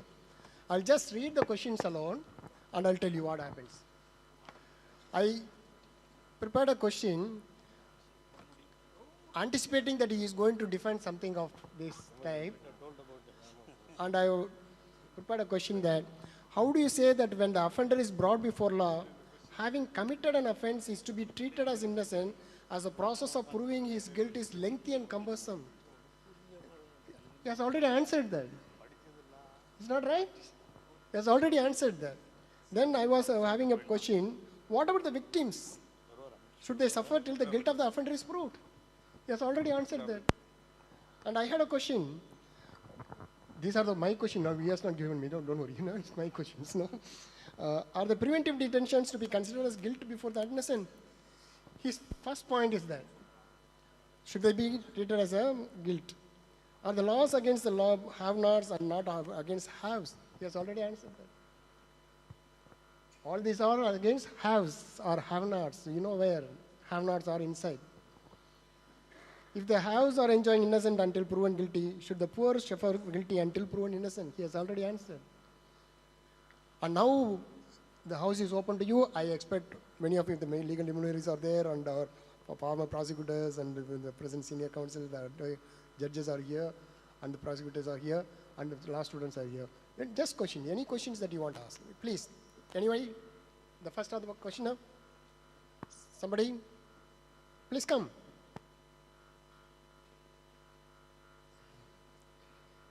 Yes.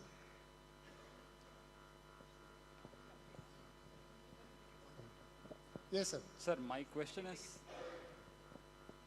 in the case of Mr. Gautam Navlanka in the Supreme Court has given him, accepted his request of house arrest, still pending trial. What is your opinion on granting house arrest at the request of the accused? I handled the case myself. Rather, somebody else should talk about it.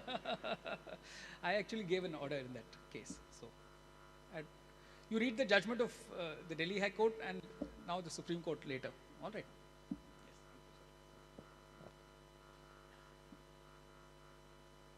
See, I think what you should, Vijay, what you should also consider is not just that one case in isolation. There are, I think, 18 accused in the Bhima Koregaon cases. See what has happened in all those cases. When were they arrested? When was charge sheet filed? Why charges are not framed? Right? It's 6 years since they were arrested. So that is what you should look at, and how difficult it has been for each of them to get bail. Each of them had to come to the Supreme Court to get bail. So that's something that tells you how the law is actually working on the ground. Yes. May I please, my lords? Yes.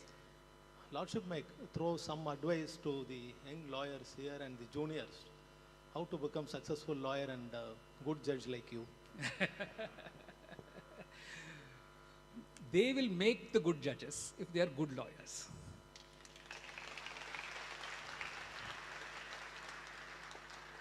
In order that there is no miscarriage of justice in court, in order that an overruled judgment is not cited, in order that a relevant provision is actually shown to the court and not kept away from the court, you need to be alert, updated, and have a voracious appetite for reading.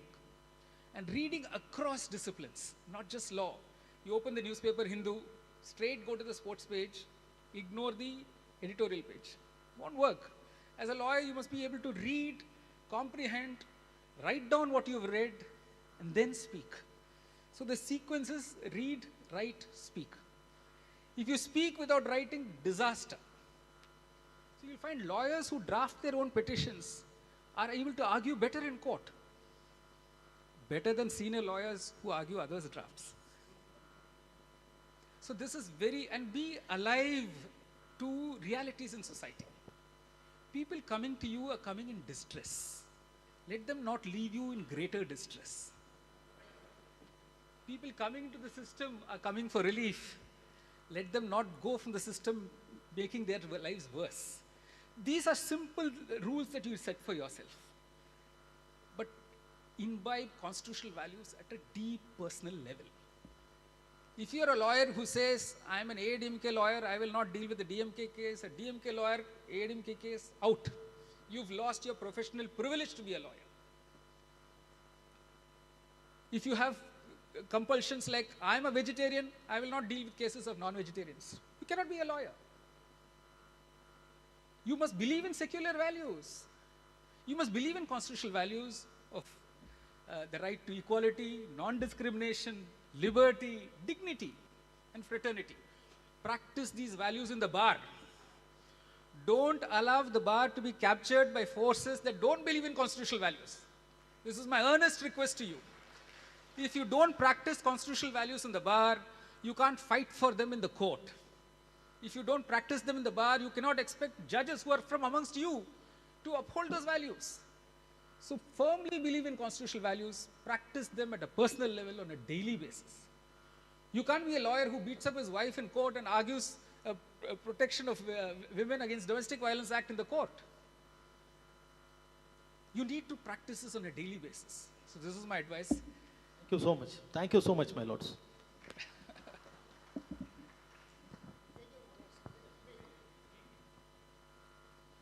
Good morning, sir. Hi. Good afternoon, Bo. Good afternoon. Yes. Sir, please.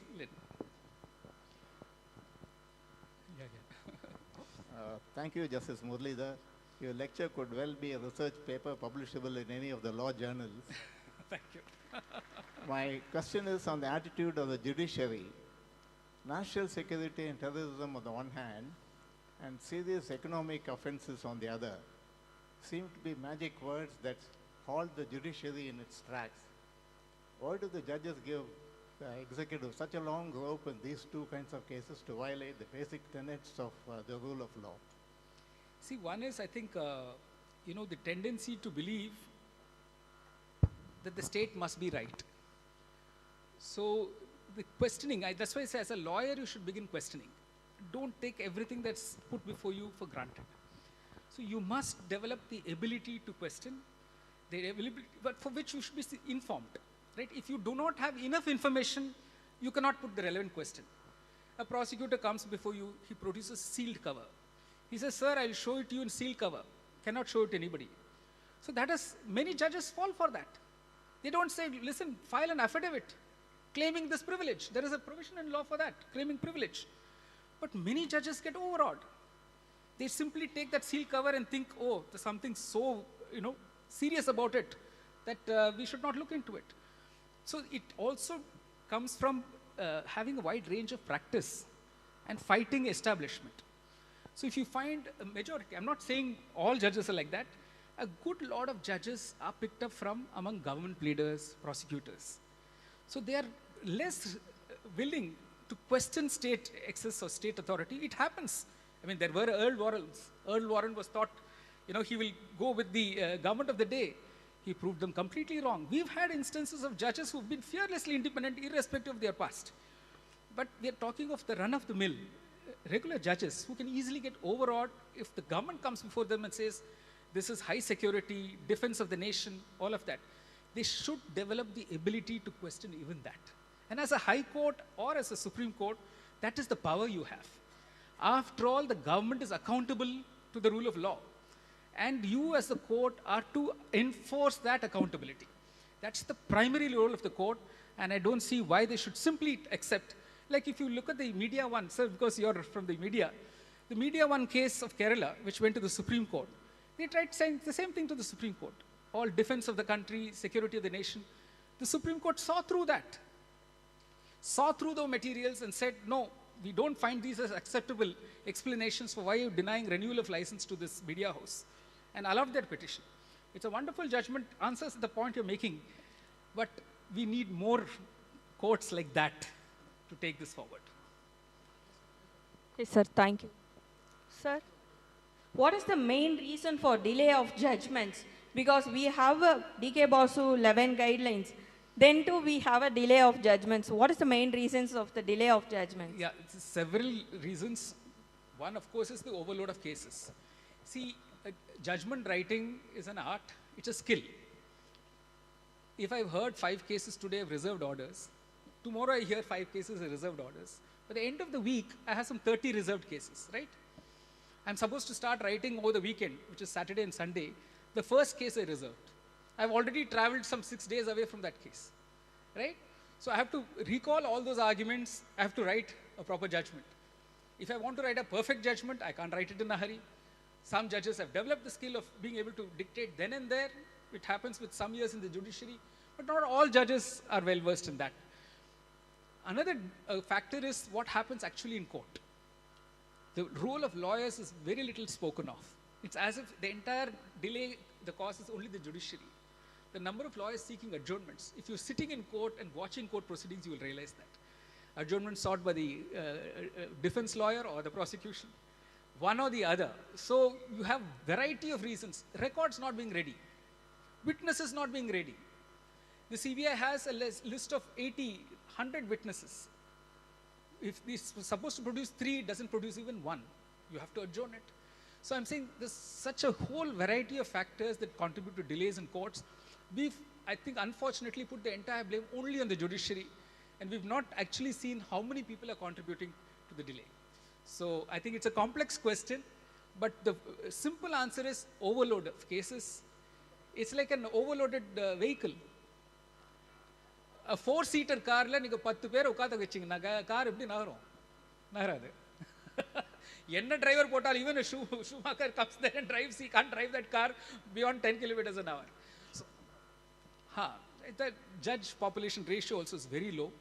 So, and you'll be surprised to know it's not easy to find from among lawyers judges with the capacity to be a good judge.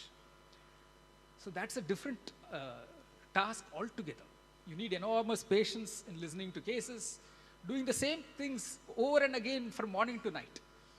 So I can say now confidently after 17 years of being on the bench that it's a very complex question. We've tried to simplify that question and give a simple answer, which is what is leaving us all dissatisfied. Good afternoon, and thank you for an excellent lecture, Justice Selvam. Hello. I am going one step beyond guilty till proved innocent. In fact, I might be roughing a few facts here. But we have situations where trial advocates are telling us that the judge at the completion of the trial informs, yours is a good case, take it up in appeal and convicts. How are we going to meet that situation? I think it's a very dangerous thing. The difficulty is the district judiciary, the subordinate judiciary are running a little scared of being knocked on the head by the administrative judge or by whoever looks at the ACR. So this is an issue, I think. Correct. Actually, this is calls for a soul-searching and introspection. See, when we have our meetings with our district judiciary, we must instill them in the confidence that, just because they grant a bail, they will not be, suspected of having done something wrong. So, in fact, in Orissa, you'll be surprised to know, sir, there was an instruction that every bail order, whether it's anticipatory or bail, granted by any court in the district judiciary, a copy should be sent to the High Court. That had such a chilling effect. So when I took over as Chief Justice, I first withdrew that order. The minute you think you're going to be watched so closely for every order that you pass, you'd cease to function. So you're right, we need to introspect, we need to instill the confidence in the district judiciary that their primary function is to decide bails on merits and not out of fear.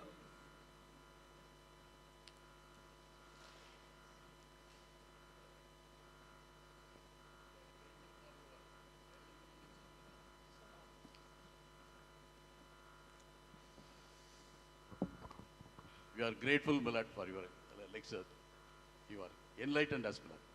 But that is the right between the accused and the victim, as your Lordship has explained. Correct. But after 15 years or 14 years, or even after 20 years, a person who is incarcerating in jail, either the High Court or the Supreme Court, as the case may be, at last is to find that they are innocent, what would be the compensatory mechanism, my lord, unlike this Nambi Narayan's case? None of them are also being compensated for the valuable life they have spent in incarceration for more than 15 years. Correct. What would be this government or the judiciary is going to step up or for rehabilitating the person who was convicted or not convicted and incarceration drugs? So, like I said, there's a Criminal Cases Review Commission in the UK, and the 277th Law Commission report has suggested a series of measures and compensation, not just monetary compensation, rehabilitation in terms of removal of disqualification. For instance, I've been acquitted in a murder case. I apply for a job. There's a column says, have you ever been convicted of any offense? I have to say, yes, I was convicted, but in appeal it was reversed. The minute the prospective employer sees that, he says, I want nothing to do with this person. So you suffer disqualifications for admissions to employment, admissions to institutions. So the Law Commission report is very interesting reading. It, of course, refers to literature all around the world and says that we have to do much more than mere monetary compensation. The thing is, Law Commission reports are not read by anyone. This report was given in 2019, and when we passed these 3 new laws now in 2024, I think nobody in Parliament even bothered that this was an important aspect to be addressed. We have also enormous enough examples of countries abroad, New Zealand, Canada, Australia, of course England, US, where you have schemes for compensation for persons wrongly convicted. Likewise, victims' compensation. There are enough schemes. Witness protection, for instance. This was a wonderful opportunity to put in the statute witness protection measures. Not done. And we are claiming that we've somehow ushered in a fantastic set of 3 laws which is going to usher in a new era. No, it doesn't address many of the problems I've been talking about today. So this requires serious debate, very serious debate. Thank you. Thank you for the question. Good afternoon, sir. I'm Karthik, a second year law student. Yes. Can you put up your hand? There you are. Yeah. Yes, sir. So my question is, has our pursuit for instant justice started downplaying our journey for getting the actual justice? Like you mentioned the Hyderabad rape case, right? In that we had a fake encounter and people started nonchalantly celebrating it. So have we started internalizing this feeling of getting instant justice, but not the actual justice, something which is just satisfying our ego? So is this becoming very prevalent among the minds of people, and has media also spiced up this feeling? First I'll ask you, when you say we, qualify that we, all right? It's not that all people are celebrating. Some who know how the system works are not celebrating. First, you must decide you want to be part of those people who are not celebrating or part of the people who are celebrating, right? That's point number 1. Second is, it's only through more education and being more informed that you can question this. See, this reaction of the public or the mobs to instant justice has always been there from time immemorial. It's nothing new. We are hoping that with better education and better awareness, there will be a refinement of thinking and a more mature way of responding to these situations. But we have to work at it. We have to constantly work at it. We shouldn't be regressing, which is what the media is now doing. I'm talking of the major news channels and television and all of that. Instead of helping us think more rationally, they are asking us to abandon rationality. And that's a disturbing thing. But law students, lawyers can contribute a lot to changing this perception of the society. So you have a big task ahead of you. Thank you for the magisterial lecture, Lordship. In fact, as an extension to that question, of late, you did speak about biases being formed, but there's also the problem of technology today that can actually exacerbate this problem, or is exacerbating this problem, deep fakes and all of these things. And I actually have a disinformation research group in London, where we are looking at it on a day-to-day basis. Yes. How does then the court regulate or legislate on this? Or the court doesn't legislate. Let me make it very clear. The court informs itself. See, judges, we do go to judicial academies where there are short-term, courses or lectures given on newer developments in the law, including your electronic evidence, cybercrime, but we need to do it more intensively. So that's one way. We have a Tamil Nadu State Judicial Academy, you have a National Judicial Academy, and you have regional academies, like in Coimbatore, there is a regional academy of the Tamil Nadu Judicial Academy. So these places are where we hope to expose judges. We call speakers from different disciplines, even discipline of science, to tell us, or computer experts, to tell us how this technology works. And in court, you will find expert evidence.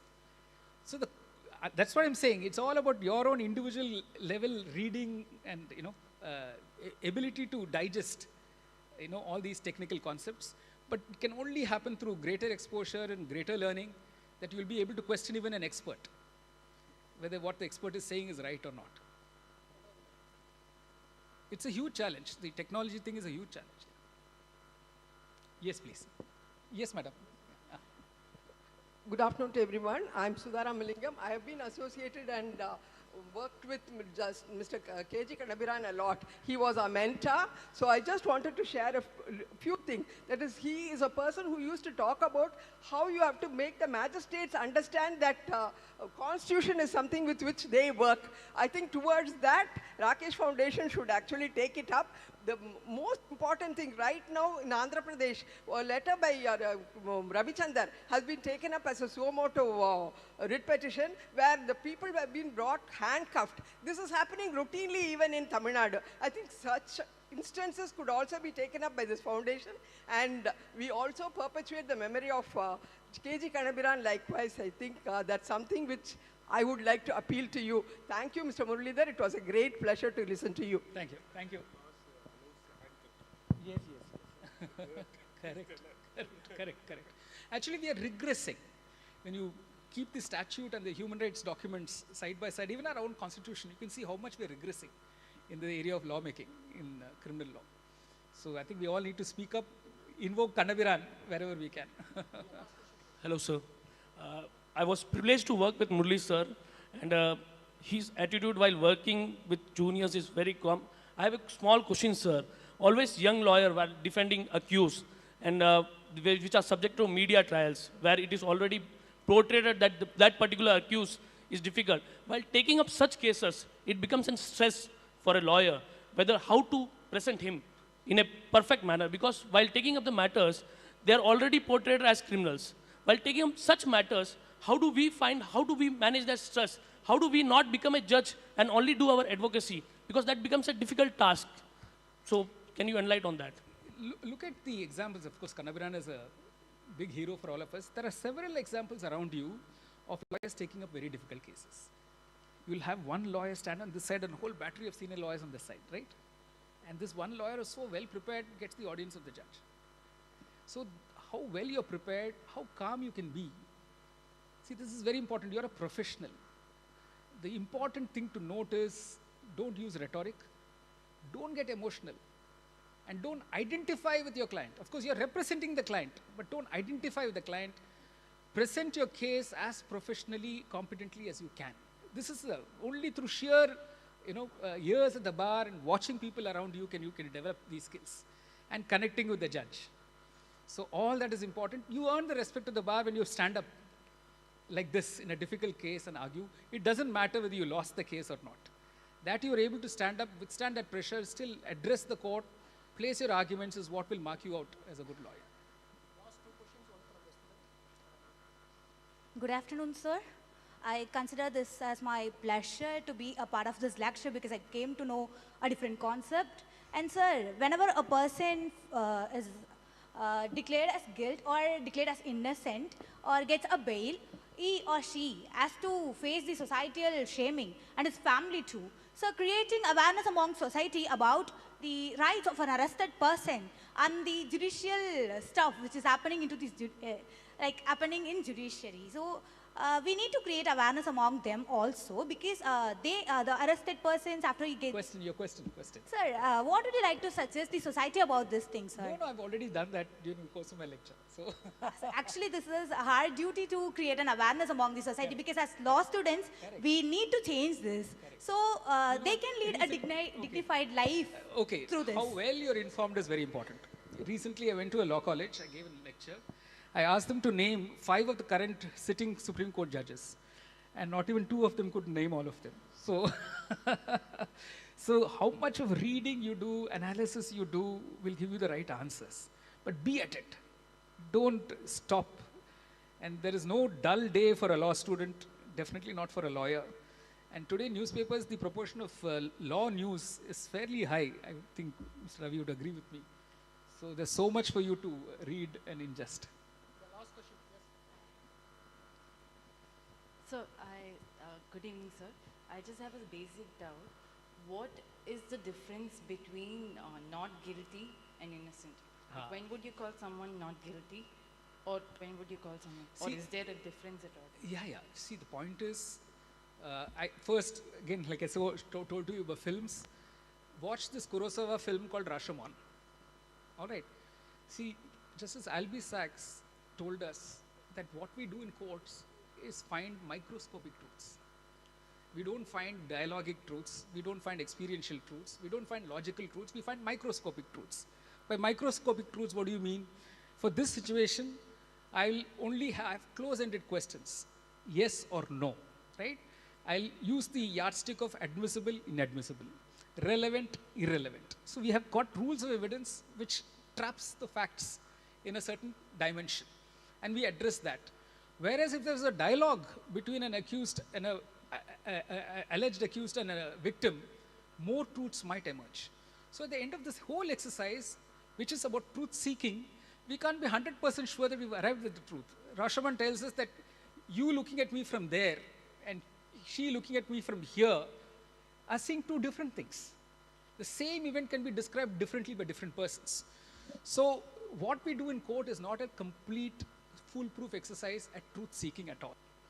And it's subject to different interpretations, different points of view. As judges, we then actually become philosophical in learning to accept this reality too, that what we say in court is not the final word at all.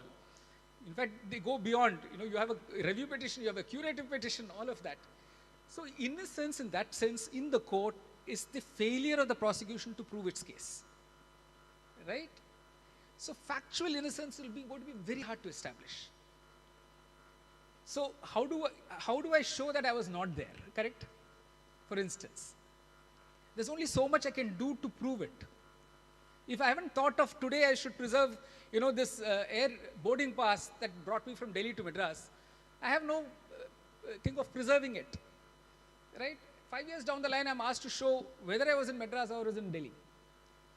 I don't plan for that, right? So I'm saying the innocence that we talk about is the failure of the prosecution to prove its case, and not that we found who the perpetrators is. So it is a different concept from the factual innocence is different from the no guilt result that we arrive at in court. I don't know if I've answered you.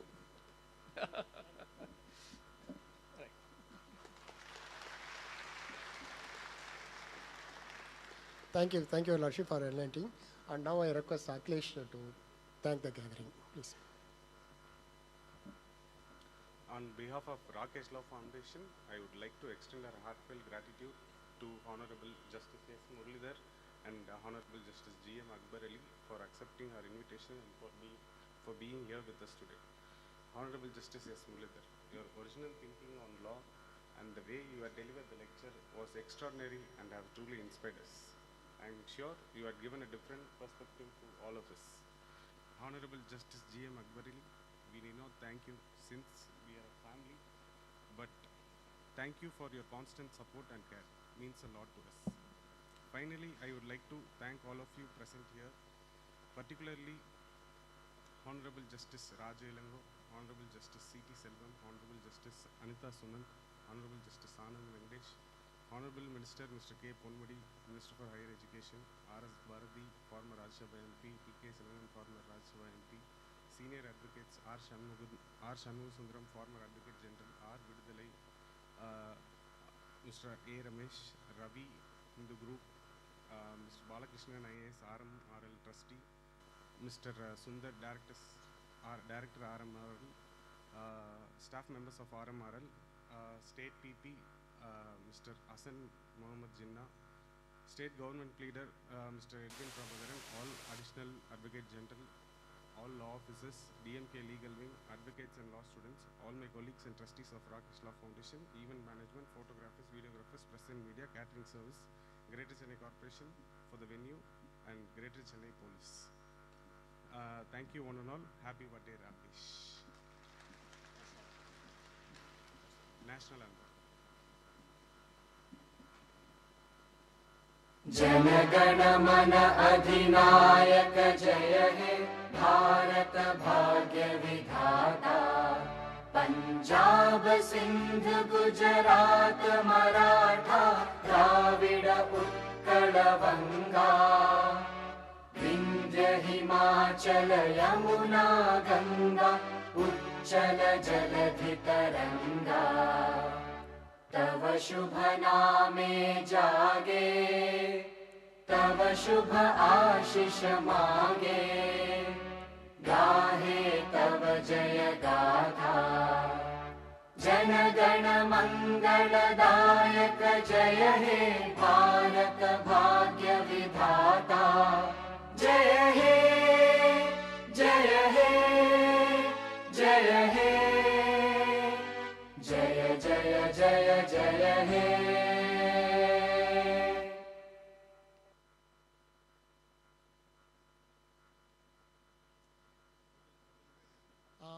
We are all requesting you to join us for the lunch. It is arranged in the outer garden. Please join us for the lunch. Enjoy some more time with us and we can go. Please let us join for our lunch. It is arranged in the